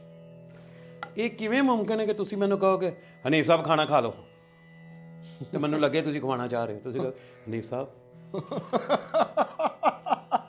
ਸਮਝ ਗਏ ਨਾ ਹੈ? ਤੁਸੀਂ ਇੰਜ ਕਹੋਗੇ ਨਾ ਜਦੋਂ ਹਨੀਫ ਭਾਈ ਚਾਹ ਦੇ ਬਗੈਰ ਨਹੀਂ ਮੈਂ ਜਾਣ ਦੇਣਾ, ਦੇਖੋ ਇਹ 'ਚ ਲੱਗਾ ਹੈ ਨਾ ਕਿ ਤੁਸੀਂ ਚਾਹ ਰਹੇ ਹੋ ਮੈਨੂੰ ਪਿਆਣਾ, ਸਮਝ ਗਏ ਨਾ? ਤੇ ਜੇ ਹਨੀਫ ਸਾਹਿਬ ਚਾਹ ਦੇ ਬਗੈਰ ਨਹੀਂ ਤੁਸੀਂ ਜਾਣਾ, ਯਾਰ ਚਾਹ ਚੂ ਪਿਆਓ ਨਹੀਂ ਸਭ ਨੂੰ, ਉਹ ਲੱਗੇਗਾ ਯਾਰ ਮਗਰੋਂ ਲਾ ਰਿਹਾ ਮੈਨੂੰ ਹੈ। ਵੋਲੀਅਮ ਇੰਨਾ ਜ਼ਰੂਰੀ ਹੈ, ਮਤਲਬ ਮੈਂ ਕਹਾਂਗਾ ਯਾਰ ਆਪਣਾ ਹਸਨ ਸਾਹਿਬ ਯਾਰ ਮੈਂ ਤੁਹਾਨੂੰ ਬੜਾ ਪਿਆਰ ਕਰਨਾ, ਕੱਖ ਪਿਆਰ ਨਹੀਂ ਹੈਗਾ, ਮੈਂ ਕਹਿੰਦਾ ਹਸਨ ਸਾਹਿਬ ਯਾਰ, ਇਹ ਦੇਖੋ ਪੌਜ਼ਿਸ ਔਰ ਵੋਲੀਅਮ, ਹਸਨ ਸਾਹਿਬ ਯਾਰ ਮੈਂ ਤੁਹਾਨੂੰ ਬਹੁਤ ਪਿਆਰ ਕਰਨਾ, I love you too। ਦੇਖੋ ਨਾ ਕੀ ਕੀਤਾ ਹੈ, ਵੋਲੀਅਮ ਦਾ ਇਸਤੇਮਾਲ ਕੀਤਾ ਹੈ ਔਰ ਪੌਜ਼ਿਸ। ਹਸਨ ਸਾਹਿਬ ਮੈਂ ਤੁਹਾਨੂੰ ਬਹੁਤ ਪਿਆਰ ਕਰਨਾ, ਕੋਈ ਪਿਆਰ ਨਹੀਂ ਹੈ, ਇਹ ਸਿਆਸੀ ਜਿਹਾ ਪਿਆਰ ਹੈ। ਤੁਸੀਂ ਦੇਖੋ ਇੱਕ ਛੋਟਾ ਜਿਹਾ ਸੈਂਟੈਂਸ ਵੇਖੋ, ਤੁਹਾਨੂੰ ਮਜ਼ਾ ਆਏਗਾ, ਤੁਸੀਂ ਇੰਜੋਏ ਕਰੋਗੇ ਉਸ ਚੀਜ਼ ਨੂੰ। ਜੀ ਕੀ ਹੈ ਇਮੋਸ਼ਨਸ। ਮੈਂ ਕਹਿ ਰਿਹਾ ਮਿਊਜ਼ਿਕ ਸਾਨੂੰ ਕਿੱਥੇ ਕੰਮ ਦਿੰਦਾ ਹੈ, ਇਹ ਜਿਹੜਾ ਸਾਰਾ ਕੁਝ ਕਰ ਰਿਹਾ ਨਾ ਗੁਫ਼ਤਗੂ ਵੀ, ਇਹ ਸਾਰੇ ਵੋਲੀਅਮ, ਸੁਰ ਤੇ ਵੋਲੀਅਮ ਯੂਜ਼ ਕਰਨ ਦੇ। ਜਿਹੜਾ ਬੰਦਾ ਝੂਠ ਤੇ ਬਹਾਨਾ ਬਣਾ ਸਕਦਾ ਹੈ ਨਾ, ਉਹ ਵੋਲੀਅਮ ਦੇ ਯੂਜ਼ ਤੋਂ ਬਗੈਰ ਨਹੀਂ ਬਣਾ ਸਕਦਾ। ਦੇਖੋ ਇੱਕ ਸਾਦਾ ਜਿਹਾ ਫਿਕਰਾ ਹੈ, ਉਹ ਫਿਕਰਾ ਹੈ ਕਿ ਜੀ ਮੈਂ अभी आपको गाना सुनाऊंगा, सिंपल है, एक स्क्रिप्ट है, ਇਹਦੀ ਤਰਤੀਬ ਨਹੀਂ ਅਸੀਂ ਬਦਲਣੀ। ਮੈਂ ਅਭੀ ਆਪਕੋ ਗਾਣਾ ਸੁਣਾਉਂਗਾ, ਹੁਣ ਮੌਸੀਕੀ ਕੀ ਹੈ, ਇਹਦੇ 'ਚ ਅਸੀਂ ਮੌਸੀਕੀ ਲੈ ਕੇ ਆਨੇ। ਇਸ ਫਿਕਰੇ ਦਾ ਕੀ ਮਤਲਬ ਹੈ, ਅਗਰ ਅਸੀਂ ਇਹ ਲਿਖ ਕੇ ਦਈਏ ਤੁਸੀਂ ਕੀ ਕਹੋਗੇ, ਕੀ ਸਮਝੋਗੇ ਇਹਦੇ ਤੋਂ ਕਿ ਮੈਂ ਹੁਣੇ ਤੁਹਾਨੂੰ ਗਾਣਾ ਸੁਣਾਉਣਾ, ਇਹਦਾ ਇਹੋ ਮਤਲਬ ਹੈ, ਸਿੰਪਲ। ਅੱਛਾ ਹੁਣ ਇਹਦਾ ਮੈਂ ਮਤਲਬ ਬਦਲਣਾ, ਇਹਦਾ ਸਕ੍ਰਿਪਟ ਨਹੀਂ ਬਦਲਾਂਗਾ, ਮੈਂ ਇਹਦਾ ਸੁਰ ਬਦਲਾਂਗਾ। ਕੀ ਮੈਂ ਅਭੀ ਆਪਕੋ ਗਾਣਾ ਸੁਣਾਉਂਗਾ, ਇਹਦਾ ਮਤਲਬ ਕੀ ਹੈ ਕਿ ਮੈਂ ਤੁਹਾਨੂੰ ਗਾਣਾ ਸੁਣਾਵਾਂ। ਅੱਛਾ ਹੁਣ ਬਦਲਣਾ, ਮੈਂ ਅਭੀ ਆਪਕੋ ਗਾਣਾ ਸੁਣਾਉਂਗਾ, ਇਹ ਅਭੀ ਤੇ ਸਟ੍ਰੈਸ ਆ ਗਿਆ, ਇਹ ਹੁਣ ਵਕਤ 'ਚ ਆ ਗਈ ਗੱਲ ਕਿ ਅਭੀ ਜਾਂ ਪਹਿਲੇ ਜਾਂ ਇਹ ਹੁਣ ਵਕਤ 'ਚ ਆ ਗਈ, ਔਰ ਇਸ ਮਤਲਬ ਦਾ ਪਹਿਲੇ ਮਤਲਬ ਨਾਲ ਕਤਈ ਕੋਈ ਤਾਲੁਕ ਨਹੀਂ। ਹੁਣ ਮੈਂ ਕਹਿੰਦਾ ਮੈਂ ਅਭੀ ਆਪਕੋ ਗਾਣਾ ਸੁਣਾਉਂਗਾ, ਯਾਨੀ ਮੈਨੂੰ ਹੀ ਹੈ ਨਾ, ਐਗਰੈਸਿਵ ਹੋ ਗਿਆ ਨਾ ਕਿ ਤੁਸੀਂ ਗਾਣੇ ਦੀਆਂ ਬੜੀਆਂ ਗੱਲਾਂ ਕਰਦੇ ਹੋ, ਹੁਣ ਫਿਰ ਮੈਂ ਤੈਨੂੰ ਸੁਣਾਵਾਂਗਾ ਉਸਤਾਦ। ਉਹ ਮੈਂ ਤਾਂ ਸਮਝ ਗਿਆ ਨਾ, ਇਹ ਇਹਨਾਂ 'ਚ ਹੁੰਦਾ ਵੀ ਬਹਿ ਗਾਣਾ ਸੁਣ, ਮੈਂ ਤੈਨੂੰ ਸੁਣਾ ਰਿਹਾ ਜੀ, ਉਹ ਸਮਝ ਗਿਆ ਨਾ। ਅੱਛਾ ਦੇਖੋ ਸਕ੍ਰਿਪਟ ਉਹੋ ਹੀ ਹੈ, ਮੈਂ ਵੀ ਆਪਕੋ ਗਾਣਾ ਸੁਣਾਉਂਗਾ, ਉਹੋ ਹੀ ਸਕ੍ਰਿਪਟ ਹੈ, ਲੇਕਿਨ ਇਸ ਮਤਲਬ ਦਾ ਤਾਲੁਕ ਪਿਛਲੇ ਦੋ ਮਤਲਬਾਂ ਨਾਲ ਕਤਈ ਨਹੀਂ, ਜबकि ਫਿਕਰਾ ਉਹੀ ਹੈ। ਮੈਂ ਵੀ ਆਪਕੋ ਗਾਣਾ ਸੁਣਾਉਂਗਾ ਕਿ ਗੁਫ਼ਤਗੂ ਨਹੀਂ ਕਰਾਂਗੇ ਜਾਂ ਹੋਰ ਚੀਜ਼ਾਂ ਨਹੀਂ, ਹੁਣ ਮੈਂ ਤੁਹਾਨੂੰ ਗਾਣਾ ਸੁਣਾਵਾਂਗਾ, ਗਾਣੇ 'ਤੇ ਫੋਕਸ ਹੋ ਗਿਆ, ਪਹਿਲੇ ਆਪ 'ਤੇ ਫੋਕਸ ਸੀ। ਹੁਣ ਇਹਨੂੰ ਹੀ ਅਸੀਂ ਕੁਐਸਚਨ ਮਾਰਕ ਬਣਾਈ ਹੈ, ਤੁਸੀਂ ਬਣਾਓ ਕੁਐਸਚਨ ਕਿਵੇਂ ਕਿ ਮੈਂ ਅਭੀ ਆਪਕੋ ਗਾਣਾ ਸੁਣਾਉਂਗਾ, ਸਕ੍ਰਿਪਟ ਉਹੀ ਹੈ, ਸੁਰ ਬਦਲ ਰਹੇ ਬਸ, ਇਹ ਮੌਸੀਕੀ ਹੈ। ਵਾਹ ਵਾਹ ਵਾਹ। ਦੇਖੋ ਇਹ ਹੁਣ ਕਿਸੇ ਸ਼ਾਇਰ ਨੂੰ ਕਹੋ ਨਾ ਤਾਂ ਉਹ ਮਾਈਂਡ ਕਰ ਜਾਂਦਾ ਹੈ, ਮਤਲਬ ਜਿਹੜੇ ਫਿਗਰਸ ਨੇ ਨਾ ਉਹ ਇਹ ਨੇ ਕਿ ਲਫ਼ਜ਼ ਸਕ੍ਰਿਪਟ ਜਿਹਨੂੰ ਅਸੀਂ ਆਨੇ, ਉਹਦੀ ਏਜ ਜਿਹੜੀ ਹੈ ਨਾ ਉਹ ਕੋਈ 75 ਤੋਂ 80 ਹਜ਼ਾਰ ਸਾਲ ਪੁਰਾਣੀ ਹੈ ਸਿਰਫ। ਸਾਊਂਡ ਦੀ ਏਜ ਉਦੋਂ ਦੀ ਹੈ, ਚਾਹੇ ਉਹਨੂੰ ਤੁਸੀਂ ਡਾਰਵਨ ਦੀ ਥਿਊਰੀ ਦੇ ਨਾਲ, ਬਿਗ ਬੈਂਗ ਦੇ ਨਾਲ ਕਰ ਲਓ, ਜਿਹੜਾ ਧਮਾਕਾ ਸੀ ਉਦੋਂ ਸਾਊਂਡ ਜਨਰੇਟ ਹੋਇਆ, ਚਾਹੇ ਉਹਨੂੰ ਕੁੰਨ ਦੇ ਨਾਲ ਕਰ ਲਓ, ਚਾਹੇ ਕਿਸੇ ਚੀਜ਼ ਨਾਲ ਕਰ ਲਓ, ਸਾਊਂਡ ਅਸਲ 'ਚ ਸ਼ੁਰੂ ਸਾਊਂਡ ਤੋਂ ਹੋਈ ਗੱਲ। ਇਸੇ ਤੋਂ ਅਸੀਂ ਸਾਊਂਡ 'ਚ ਸੁਪੀਰੀਅਰ ਹਾਂ ਬਹੁਤ ਜ਼ਿਆਦਾ। ਤੁਸੀਂ ਯਕਦਮ ਡਿੱਗ ਪਵੋ ਤੇ ਤੁਹਾਡੇ ਮੂੰਹ 'ਚੋਂ ਸਾਊਂਡ ਨਿਕਲਦਾ ਹੈ, ਲਫ਼ਜ਼ ਨਹੀਂ ਨਿਕਲਦਾ, ਕਿਉਂਕਿ ਸਾਡੀ ਜੈਨੇਟਿਕ ਮੈਮਰੀ 'ਚ ਜਿਹੜੀ ਹਜ਼ਾਰਾਂ ਕਰੋੜਾਂ ਸਾਲਾਂ ਤੋਂ ਆ ਰਹੀ ਹੈ ਨਾ, ਉਹਦੇ ਵਿੱਚ ਸਾਊਂਡ ਹੋਏਗਾ ਜਿਹਦੇ 'ਚ ਅਸੀਂ ਆਪਣੇ ਇੰਤਹਾਈ ਇਮੋਸ਼ਨ ਦੱਸ ਸਕਦੇ ਹਾਂ। ਤੁਸੀਂ ਕਦੀ ਵੇਖਿਆ ਕਿ ਇੱਕ ਬੰਦਾ ਬਹੁਤ ਅੱਛੀ ਗੱਲ ਸੁਣ ਕੇ ਤੇ ਉਹਨੂੰ ਲਫ਼ਜ਼ਾਂ 'ਚ ਦੱਸ ਰਿਹਾ ਹੋਵੇ ਕਿ ਮੈਨੂੰ ਕਿੰਨਾ ਮਜ਼ਾ ਆਇਆ, ਮਤਲਬ ਤੁਸੀਂ ਇੱਕ ਐਸਾ ਲਤੀਫਾ ਸੁਣਾਇਆ ਕਿ ਇਹੋ ਜਿਹਾ ਲਤੀਫਾ ਕਿ ਆਮ ਤੌਰ 'ਤੇ ਬੰਦੇ ਲੰਮੇ ਪੈ ਜਾਣ, ਅੱਖਾਂ 'ਚੋਂ ਪਾਣੀ ਨਿਕਲ ਆਵੇ ਤੇ ਨੱਕ ਵਗਣ ਲੱਗ ਪਏ ਹੱਸ ਕੇ, ਠੀਕ ਹੈ ਨਾ। और इस कैफियत को लिख के दसे कि जी उन्होंने वो लतीफ़ा सुनाया, उसके बाद मैं कुर्सी पे बैठा हुआ नीचे गिर गया और मैं ऐसे टांगें उछाल के मार रहा था, मेरी आंखों से पानी, कोई पता लगेगा ਕਿਹੜੀ ਚੀਜ਼ ਤੁਹਾਨੂੰ ਫੌਰਨ ਇੰਟੈਲੀਜੈਂਟਲੀ ਸਮਾਰਟਲੀ ਤੁਹਾਨੂੰ ਦੱਸੇਗੀ ਕਿ ਇਹਨੂੰ ਬੜਾ ਮਜ਼ਾ ਆਇਆ? ਕਹਿਕਾ। ਔਰ ਕਹਿਕਾ ਇੱਕ ਸਾਊਂਡ ਹੈ, ਨਾ ਕਿ ਸਕ੍ਰਿਪਟ ਹੈ। ਜਿਹੜਾ ਕਹਿਕਾ ਲਾਉਂਦਾ ਬੰਦਾ ਹੱਸਦਾ ਪਾਗਲਾਂ ਵਾਂਗੂ, ਉਹ ਸਾਊਂਡ ਹੈ। ਸੇਮ ਇਹ ਦੇਖੋ ਇੰਤਹਾਈ ਇਮੋਸ਼ਨ ਹੈ ਨਾ ਹੱਸਣਾ। ਸੇਮ ਇਸੇ ਤਰ੍ਹਾਂ ਜਿਹੜੇ ਰੋਣਾ ਹੁੰਦਾ ਹੈ ਉਹ ਵੀ ਸਾਊਂਡ 'ਚ ਅਸੀਂ ਹਾਲੇ ਸਾਡੇ ਕੋਲ ਦਸਤਿਆਬ ਕੋਈ ਐਸਾ ਮੀਡੀਅਮ ਨਹੀਂ ਕਿ ਜੇ ਅਸੀਂ ਸਾਊਂਡ ਤੋਂ ਇਲਾਵਾ ਜਿਹਦੇ 'ਚ ਆਪਣਾ ਫੀਲਿੰਗਸ ਐਕਸਪ੍ਰੈਸ ਕਰ ਸਕੀ ਅੱਛੇ ਤਰੀਕੇ ਨਾਲ। बहुत उम्दा बात कर रहे हैं आप। ਉਹ ਤੇ ਮਤਲਬ ਹੱਸਣਾ ਰੋਣਾ ਦੋ ਇੰਤਹਾਈ ਇਮੋਸ਼ਨਸ ਨੇ ਨਾ ਸਾਡੇ, ਇਹਨਾਂ 'ਚ ਤੇ ਹਲੇ ਅਸੀਂ ਇੰਟੈਲੈਕਚੁਅਲ ਹੋਏ ਨਹੀਂ ਕਿ ਇਹਨੂੰ ਲਫ਼ਜ਼ਾਂ 'ਚ ਲੈ ਆਈਏ। ਹੋਰ ਬੇਸ਼ੁਮਾਰ ਚੀਜ਼ਾਂ ਸਰ, ਮਤਲਬ ਤੁਸੀਂ ਮੈਨੂੰ ਕਹੋ ਹਨੀਫ ਸਾਹਿਬ ਮੈਨੂੰ ਕੋਈ 13 ਲੱਖ ਰੁਪਈਆ ਚਾਹੀਦਾ, ਕਹੋ ਜ਼ਰਾ। दिवसा मुझे 13 लाख चाहिए। ਇਹ ਸਾਊਂਡ ਕੀਤਾ ਮੈਂ, ਤੁਹਾਨੂੰ ਪਤਾ ਲੱਗ ਗਿਆ ਮੈਂ ਨਹੀਂ ਦੇਣਾ, ਮੇਰੇ ਕੋਲ ਹੈ ਨਹੀਂ ਜਾਂ ਕੀ ਹੈ ਜੋ ਵੀ ਹੈ, ਠੀਕ ਹੈ ਨਾ। ਔਰ ਤੁਸੀਂ ਇਹ ਗੱਲ 'ਚ ਪੂਰੀ ਕਿਤਾਬ ਲਿਖ ਕੇ ਮੈਨੂੰ ਦੱਸੋ, ਐਂਡ ਤੇ ਪਤਾ ਹੋਵੇ ਕਿ ਵੀ ਮੈਨੂੰ 13 ਲੱਖ ਚਾਹੀਦਾ ਤੇ ਮੈਂ ਥੱਲੇ ਚਿੱਚ ਲਿਖਦਾ ਸਿਰਫ। ਪੂਰੀ ਕਿਤਾਬ ਕੈਂਸਲ ਹੋ ਗਈ। बहुत अच्छे है, बहुत ਸੋ ਇਹ ਜਿਹੜਾ ਬਾਂਸਰੀ ਹੈ ਬੁਨਿਆਦੀ ਤੌਰ 'ਤੇ ਸਰ ਮੇਰੀ ਇਹਦੇ ਨਾਲ ਹੋਰ ਵੀ ਜੁੜਤ ਇੱਕ ਮੈਨੂੰ ਇੰਜ ਲੱਗਾ ਇੰਜ, ਔਰ ਇਹ ਮੇਰੀ ਸਟੂਡੈਂਟ ਇੱਕ ਹੈਗੀ ਹੈ ਨੁਜ਼ਰਤ ਵੀ, ਉਹ ਵੀ ਬੈਰਿਸਟਰ ਹੈ, ਉਹਨੇ ਇਹ ਗੱਲ ਕੀਤੀ ਕਿ ਉਸਤਾਦ ਜੀ ਇਹ ਅੱਲਾਹ ਤਾਲਾ ਨੇ रूह फूकी क्यों थी, रखी क्यों नहीं, लगाई क्यों नहीं, चिपकाई क्यों नहीं, डाली क्यों नहीं, फूकी क्यों है। वाह वाह वाह। देखो ना ਅਸੀਂ ਇਹੋ ਹੀ ਤੇ ਕੁਰਾਨ 'ਚ ਤੇ ਇੱਕ ਇੱਕ ਲਫ਼ਜ਼ ਜਿਹੜਾ ਨਾ ਉਹ ਬਾਕਾਇਦਾ ਵਜ੍ਹਾ ਹੈ ਉਹਦੀ ਕਿ ਉਹ ਲਫ਼ਜ਼ ਕਿਉਂ ਯੂਜ਼ ਕੀਤਾ। ਰੂਹ ਫੂਕੀ, ਅੱਛਾ ਹੁਣ ਇਧਰੋਂ ਛੱਡ ਦਿਓ ਦੂਜੇ ਪਾਸੇ ਆਓ, ਉਹ ਸੂਰ ਵੀ ਫੂਕਿਆ ਜਾਣਾ, ਉਹ ਵੀ ਫੂਕ ਨਾਲ ਹੀ ਅਸੀਂ ਆਪਾਂ ਸਾਰਾ। ਦੂਜੀ ਬਾਤ ਹੈ ਕਿ ਕਿੱਥੋਂ ਰੂਹ ਫੂਕੀ ਗਈ, ਕਿੱਥੋਂ ਫੂਕਿਆ ਜਾਣਾ ਕਿਆਮਤ ਵਾਲੇ ਦਿਨ, ਤੇ ਵਿਚਕਾਰ ਵੀ ਫੂਕ ਤੋਂ ਬਗੈਰ ਨਹੀਂ ਚੱਲ ਰਹੇ। ਮਤਲਬ ਉਹ 5 ਸੈਕਿੰਡ ਲਈ ਅਗਰ ਕਹਿੰਦੇ ਨੇ 5 ਸੈਕਿੰਡ ਲਈ ਆਕਸੀਜਨ ਮੁੱਕ ਜਾਣਾ ਤੇ ਸਾਰੇ ਘਰ ਘੂਰ ਸਾਡੇ ਰੇਤ ਬਣ ਜਾਣ, ਸਾਰਾ ਕੁਝ ਆਕਸੀਜਨ ਨਾਲ ਜੁੜਿਆ ਨਾ ਹਰ ਚੀਜ਼। ਤੇ ਬੰਦੇ ਮਤਲਬ ਇੱਕ ਤਾਂ ਹੁੰਦਾ ਨਾ ਬੰਦਾ ਕਹੇ ਜੀ ਮੈਂ ਸਾਹ ਰੋਕ ਲਾਂਗਾ ਮੈਂ ਤੇ ਅੱਧਾ ਘੰਟਾ, ਨਹੀਂ, ਉਹ ਤੁਹਾਡੀ ਜਿਹੜੀ ਸਾਰੀ ਕੰਪੋਜੀਸ਼ਨ ਹੈ ਨਾ, ਕੰਪੋਨੈਂਟ ਸਾਰੇ ਤੁਹਾਡੇ ਜਿੰਨੇ ਵੀ ਜਿਹਦੇ ਨਾਲ ਬਾਡੀ ਬਣੀ ਉਹ ਖਤਮ ਹੋ ਜਾਣੇ ਨੇ। ਉਹ 5 ਸੈਕਿੰਡ ਆਕਸੀਜਨ ਅਗਰ ਜ਼ੀਰੋ ਹੋ ਜਾਏ ਤੇ ਉਹਦੇ 'ਚ। ਸੋ ਇਹ ਫੂਕ ਦੀ ਇਹ ਜੁੜਤ ਵੀ ਮੈਨੂੰ ਇੰਝ ਲੱਗਦਾ ਕਿ ਉਸ ਫੂਕ ਤੋਂ ਲੈ ਕੇ ਉਸ ਫੂਕ ਤੱਕ ਮੈਂ ਵਿੱਚੋਂ ਕੁਝ ਫੂਕ ਲੈ ਕੇ ਤੇ ਇਹਦੇ 'ਚ ਪੇਸ਼ ਕਰ ਰਿਹਾ, ਜਿਹਦੇ ਨਾਲ ਕੋਈ ਚੀਜ਼ ਬਣ ਜਾਂਦੀ ਹੈ, ਕਦੀ ਕਦੀ ਨਹੀਂ ਬਣਦੀ। बहुत अच्छी बात कर रहे हैं। मैं समझ गया। खान साहब बहुत सोहनी गुफ्तगू, बहुत अच्छी गुफ्तगू और कमाल गुफ्तगू। मैं ਤੁਹਾਨੂੰ अगर देख रहे हैं तो मैं देख रहे कि ਤੁਸੀਂ एक बहुत ही जॉली पर्सनैलिटी हो, बड़ी बाइलम पर्सनैलिटी हो और मार्फत तो भी ਤੁਸੀਂ एक्सट्रैक्ट कीतियां चीज़ां। लेकिन मैं देख रहा ਤੁਹਾਡੇ 'ਚ ਕੋਈ ऐब नहीं देख रहा मैं, ना सिगरेट ਤੁਸੀਂ ਪੀਂਦੇ ਹੋ ना ਤੁਸੀਂ ਕੋਈ ਪਾਣੀ ਪੀਂਦੇ ਹੋ। ਔਰ ਅਮੂਮਨ ਮਿਊਜ਼ਿਕ ਦੇ ਜਿਹੜੇ ਵੀ ਲੋਕ ਨੇ ਉਹ ਇਹ ਗੱਲ ਕਰਦੇ यार मैं सिगरेट ना पीऊँ तो मुझे आमद नहीं होती, यार शाम के बाद मेरा पीना बहुत लाजमी है। मतलब ਤੁਸੀਂ ਇਹਨਾਂ ਐਕਟੀਵਿਟੀਜ਼ ਦੇ ਬਗੈਰ ਮਿਊਜ਼ਿਕ ਕਰ ਰਹੇ ਹੋ, ਔਰ ਇਹ ਬੜੀ ਇਨਸਪੀਰੇਸ਼ਨ ਹੈ ਮਿਊਜ਼ਿਕ ਕਰਨ ਵਾਲੇ ਵਾਸਤੇ ਵੀ, ਔਰ ਉਹਨਾਂ ਨੂੰ ਜਵਾਬ ਵੀ ਜਿਹੜੇ ਇਹਨਾਂ ਐਕਟੀਵਿਟੀਜ਼ 'ਚ ਮੁਲਵਿਸ ਵੀ ਨੇ। ਇਹ ਕਿਸ ਤਰ੍ਹਾਂ ਹੈ, ਮਤਲਬ ਕਿਸ ਤਰ੍ਹਾਂ ਆਪਣੇ ਆਪ ਨੂੰ ਬਚਾ ਕੇ ਰੱਖਿਆ ਤੁਸੀਂ? ਐਕਚੁਅਲੀ ਤੁਸੀਂ ਇੱਕ ਉਸ ਫੇਜ਼ 'ਚ ਜਾਣਾ ਹੁੰਦਾ ਹੈ ਜਿਹਦੇ 'ਚ ਜਿਹਨੂੰ ਅਸੀਂ ਆਮ ਲਫ਼ਜ਼ਾਂ 'ਚ ਕਹੀਏ ਕਿ ਯਾਰ ਇਹਨੂੰ ਆਮਦ ਹੋਣ ਲੱਗ ਪਈ, ਇਹਦਾ ਤਲਕ ਜੁੜ ਗਿਆ, ਅਸੀਂ ਇਹ ਫਿਕਰੇ ਸੁਣਨੇ ਔਰ ਇਹ ਅੱਛੇ ਲੱਗਦੇ ਨੇ। ਜਦਕਿ ਬੁਨਿਆਦੀ ਤੌਰ 'ਤੇ ਤੁਸੀਂ ਕੱਟ ਆਊਟ ਹੁੰਦੇ ਹੋ ਕੌਨਸ਼ੀਅਸਨੈਸ ਤੋਂ, ਤੁਸੀਂ ਸਬ ਕੌਨਸ਼ੀਅਸ ਦੇ ਜਿਹੜੇ ਵਿੱਚ ਐਬਿਲਿਟੀਜ਼ ਨੇ ਨਾ ਉਹਨਾਂ ਨੂੰ ਉੱਤੇ ਲੈ ਆਉਂਦੇ ਹੋ, ਉਹਦੇ ਨਾਲ ਫਿਰ ਆਪਣਾ ਮਿਊਜ਼ਿਕ ਕਰ ਰਹੇ ਹੋ, ਡਾਂਸ ਕਰ ਰਹੇ ਹੋ, ਇਹ ਸਾਰਾ ਕੁਝ ਕਰ ਰਹੇ ਹੁੰਦੇ ਹੋ। ਮੇਰਾ ਇਹ ਮੰਨਣਾ ਹੈ ਔਰ ਬਹੁਤ ਲੋਕਾਂ ਦਾ ਵੀ, ਇਹ ਕੋਈ ਮੇਰੀ ਗੱਲ ਨਹੀਂ, ਮੈਂ ਵੀ ਸਿੱਖੀ ਹੈ ਔਰ ਮੈਂ ਇਸ ਗੱਲ 'ਤੇ ਬਹੁਤ ਪਹਿਰਾ ਦੇਣ ਦੀ ਕੋਸ਼ਿਸ਼ ਕਰਨਾ ਕਿ ਕਿਆ ਐਸਾ ਨਹੀਂ ਹੋ ਸਕਦਾ ਕਿ ਮੈਨੂੰ ਚਰਸ ਦਾ, ਸ਼ਰਾਬ ਦਾ ਜਾਂ ਕਿਸੇ ਵੀ ਹੋਰ ਅਡਿਕਟ ਕਰਨ ਵਾਲੀ ਚੀਜ਼ ਦਾ ਨੇਮਲ ਬਦਲ ਜਿਹੜਾ ਵੇ ਉਹ ਮੈਂ ਆਪਣੇ ਮਿਊਜ਼ਿਕ ਤੋਂ ਹੀ ਲਵਾਂ। ਮੈਂ ਇਹਦਾ ਅਡਿਕਟਡ ਤੇ ਹੈ ਹਾਂ, ਅਤੇ ਐਡਿਕਸ਼ਨ ਚਾਹੀਦੀ ਹੈ, ਉਹ ਤਾਂ ਮੈਂ ਹੈ ਹਾਂ। ਅਤੇ ਫਿਰ ਇਹਨੂੰ ਮੈਂ ਉਸ ਲੈਵਲ 'ਤੇ ਕਿਉਂ ਨਹੀਂ ਲੈ ਕੇ ਆਉਂਦਾ ਕਿ ਮੈਂ ਇਹਦੇ 'ਚ ਗੁੰਮ ਹੋ ਜਾਵਾਂ। ਇਹਦੇ 'ਚ ਇੱਕ ਸ਼ੇਰ ਹੈ ਕਿ ਬੰਦੇ ਆਪ ਨੂੰ ਪਹਿਚਾਨ, ਜੇ ਤੂੰ ਆਪਣਾ ਆਪ ਪਛਾਤਾ ਸਾਈਂ ਮਿਲਣ ਆਸਾਨ।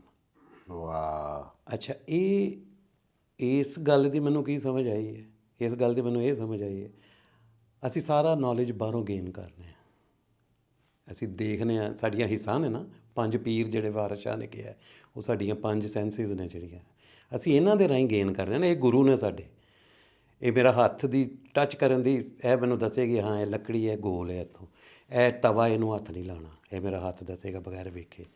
ਨਜ਼ਰ ਦੱਸੇਗੀ ਇਹ ਲਾਈਟ ਵੱਲ ਨਹੀਂ ਵੇਖਣਾ, ਇੱਧਰ ਵੇਖਣਾ ਹੈ। ਸੋ ਸਿੰਪਲ ਬਾਤ ਕਿ 5 ਸੈਂਸਿਸ ਸਾਡੀਆਂ ਗੁਰੂ ਨੇ।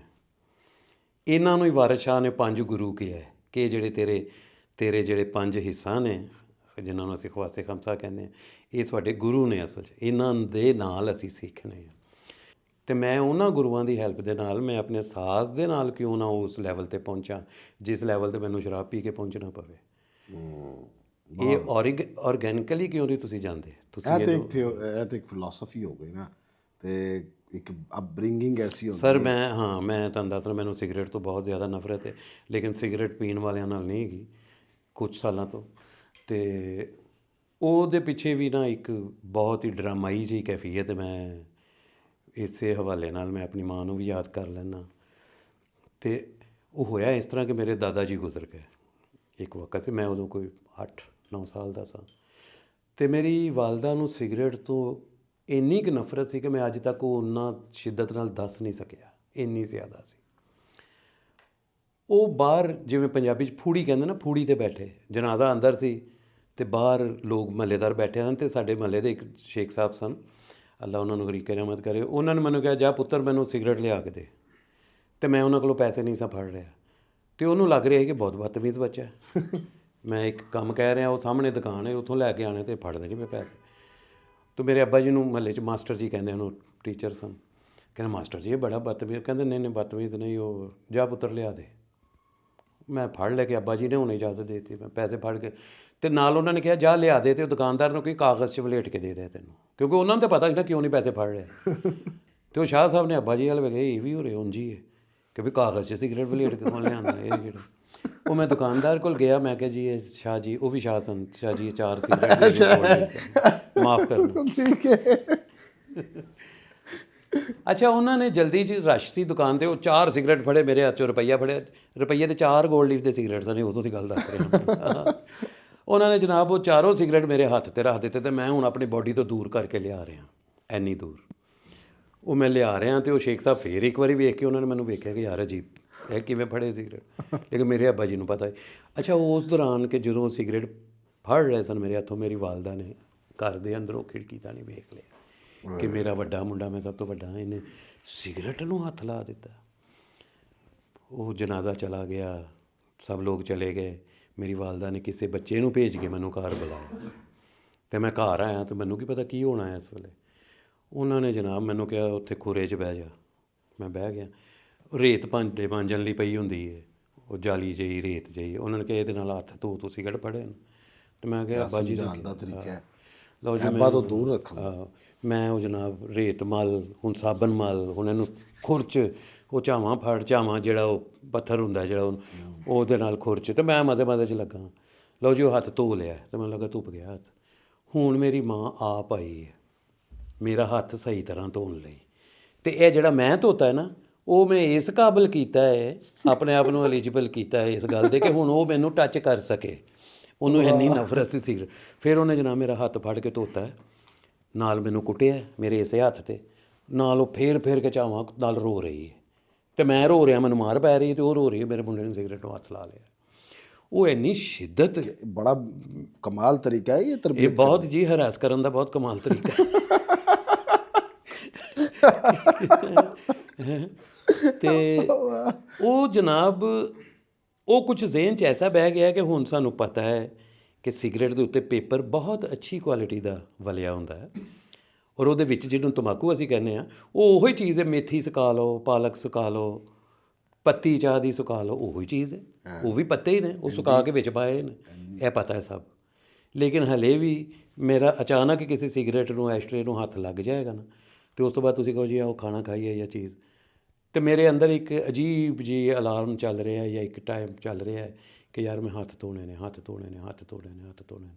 ਉਹ ਫਿਰ ਮੈਂ ਹੱਥ ਧੋਵਾਂਗਾ ਅਤੇ ਮੈਂ ਖਾਣਾ ਜਾਂ ਕਿਸੇ ਚੀਜ਼ ਨੂੰ ਹੱਥ ਲਾਵਾਂਗਾ, ਕੁਝ ਇਹੋ ਜਿਹੀ ਟ੍ਰੇਨਿੰਗ ਹੋ ਗਈ ਹੈ। ਅਤੇ ਇਹਦੇ 'ਚ ਫਾਇਦਾ ਇਹ ਹੋਇਆ ਕਿ ਹੱਥ ਲਾਣਾ ਤੇ ਬਹੁਤ ਹੀ ਛੋਟੀ ਬਾਤ ਹੈ, ਤਾਂ ਪੀਣਾ ਕਿੱਥੇ ਹੋ ਗਿਆ ਕਿ ਸਿਗਰਟ ਸਮੋਕਿੰਗ ਕਰਨਾ ਹੀ बहुत ही उम्दा, बहुत ही उम्दा। ਸੋ ਇਹ ਵੀ ਵਜ੍ਹਾ ਹੈ ਕਿ बचे हैं थोड़े ਜਿਹੇ। बहुत ही उम्दा अंदाज में आपकी तरबियत की है वालिदैन ने। एक आपके लिए क्वेश्चन है उन लोगों के लिए जो साज को बुरा कहते हैं या जो साज के दुश्मन हैं किसी भी आइडियोलॉजी की वजह से, मैं चाहता हूँ कि आप इस साज से उस पाक और बरगज़ीदा हस्ती जिस पर हम ईमान रखते हैं, मोहम्मद मुस्तफ़ा सल्लल्लाहु अलैहि वसल्लम, जी इमामुल अंबिया, सरवर कौनैन सल्लल्लाहु अलैहि वसल्लम, उनकी शान बयान करें ताकि हम अपने इख्तिताम की तरफ बढ़ें।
अच्छा, आपका पसंदीदा गायक कौन? सुनना हो तो मैं उस्ताद आमिर खान साहब को सुनने की कोशिश करता हूँ और वो कमाल हैं। उसके अलावा मुझे पसंद हैं कुमार गंधर्व, वो मुझे बहुत ज़्यादा पसंद है। इस एक और नाम है थोड़ा मेरी याददाश्त का असर हुआ है, चंद नाम है। उस तरह बांसुरी में मुझे पंडित रघुनाथ सेठ, अच्छा, वो सुन के तो मुझे ऐसे लगता है कि जैसे मेरे अंदर से कुछ तकलीफ़ें निकल रही मुझे फ्री कर रघुनाथ रही हैं। सेठ। पंडित रघुनाथ सेठ काफ़ी बड़ा नाम है। इसी तरह पंडित पन्ना लाल घोष को सुन के मुझे बड़ा अच्छा लगा। उस्ताद वलायत खान साहब को, उस्ताद बिस्मिल्लाह खान साहब को सुन के मुझे बड़ा अच्छा लगता है। और मुझे ऐसे लगता है कि जैसे जितना मैंने उस्ताद बिस्मिल्लाह खान साहब को सुना है, सुनने का ये है कि म्यूज़िक के इसमें कहा गया ना कि म्यूज़िक सीखिया दिखिया प्रिखिया, सीखना पहला मेन एलिमेंट है, सीखे बगैर नहीं आप गा सकते। दिखिया ऑब्ज़र्व करना दूसरों को, वो क्या कर रहा है, वो किस तरह, दूसरा मेन एलिमेंट। और प्रिखिया अपनी परख, प्रैक्टिकल खुद से। तो वो तीसरे नंबर पे आपने बजाना या गाना है, वो तीसरी नंबर पे है। सबसे पहले सीखना है, दूसरे नंबर पे लोगों को सुनना है, पहले आपको उनको फॉलो करना है जिनको आप सुन रहे हैं, फिर आपने अपना अंग डेवलप करना है, वो आपका अपना होना चाहिए। आपका शागिर्द भी कहीं बांसुरी बजाए तो लोग सुन के कहेंगे भाई आप फ़लाँ के तो शागिर्द नहीं है, तो तब आप समझे कि आपका अपना एक ख़ास अंग बन चुका है। तो यही चाहिए। आप देखें हिस्ट्री में भी जितने म्यूज़िक डायरेक्टर हैं, आप नौशाद साहब के गाने सुने कोई भी, तो आपने नहीं भी सुना हुआ, पहली बार सुन रहे तो आपको पता होगा यार ये नौशाद साहब का गाना है, उनका स्टाइल एक ऐसा है। आप ए आर रहमान का सुने, आपको पता चल जाएगा यार ये ए आर रहमान का लग रहा है, इस तरह का गाना। शंकर जयकिशन का उनका एक स्टाइल था, S D Burman, R D Burman, इनका अपना अपना एक स्टाइल था। लेकिन ये पहले इन्होंने लिया दूसरे लोगों से, फिर अपने आप को अलहदा किया। लता जी का बहुत से गाने बहुत बेहतरीन है, आपकी एक आर्काइव होगी जिसमें लता जी के बहुत सारे गाने होंगे। आपको उन गानों में से कोई से 3 कौन से पसंद है, अगर वो अता हक करे हमें? जी मैं लता जी का आपने कहा, मेरी खुशकिस्मती कि मैं अगर उनका कोई गाना बजा पाऊँ, ये है आर डी बर्मन साहब का अरे बड़ी दुनिया। म्यूज़िक बना हुआ। तो ये गाना उन्होंने बनाया 2 रागों में, मियाँ की टोड़ी और खमाज।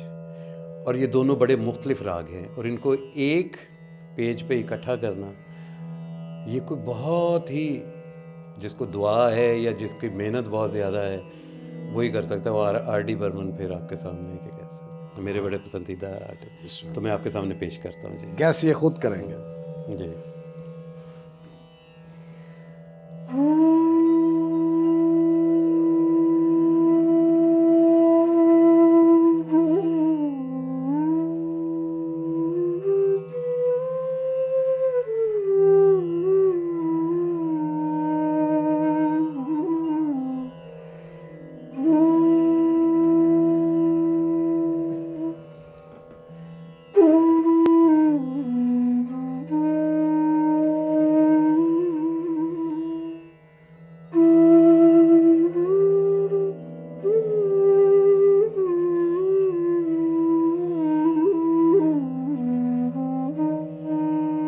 वाह।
तो बहुत आपका शुक्रिया।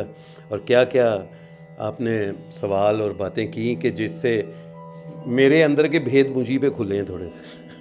हाँ साहब, एक ज़माना आपको सुन रहा है, अपनी ज़िंदगी का कोई एक सबक जो एक जुमले में हो और ये वो जुमला हमेशा अपने साथ रखें। अपनी ज़िंदगी से जो है ना वो लफ्ज़ उम्मीद को निकाल दिया है। मुहावरतन मेरे इस्तेमाल में आ जाए लफ्ज़ उम्मीद तो आ जाए, उस उम्मीद के लफ्ज़ को मैंने जिससे रिप्लेस किया है वो है यकीन का। बहुत तो अच्छा। मेरी कोशिश होती है कि ख़ास तौर पे जब मैं कहता हूँ अल्लाह अल्लाह पे उम्मीद रखो, नहीं मैं अल्लाह पे यकीन रखता हूँ। बहुत अच्छी बात। तो ये वजह हुई, इस बात ने, इस सोच ने मेरी आदत भी ख़राब की है कि जो भी बात मैंने अल्लाह से मांगी है, चाही है यकीन के साथ, वो मुझे दे ही दी उसने। और मुझे अभी तक ऐसा कुछ याद नहीं कि मैंने अल्लाह से मांगा हो और मुझे मिला ना हो, मुझे नहीं याद है ये ऐसा। बात मेरे लिए भी बहुत बड़ा एक वरदान है। अल्लाह आपको सलामत रखे। बहुत शुक्रिया जनाब।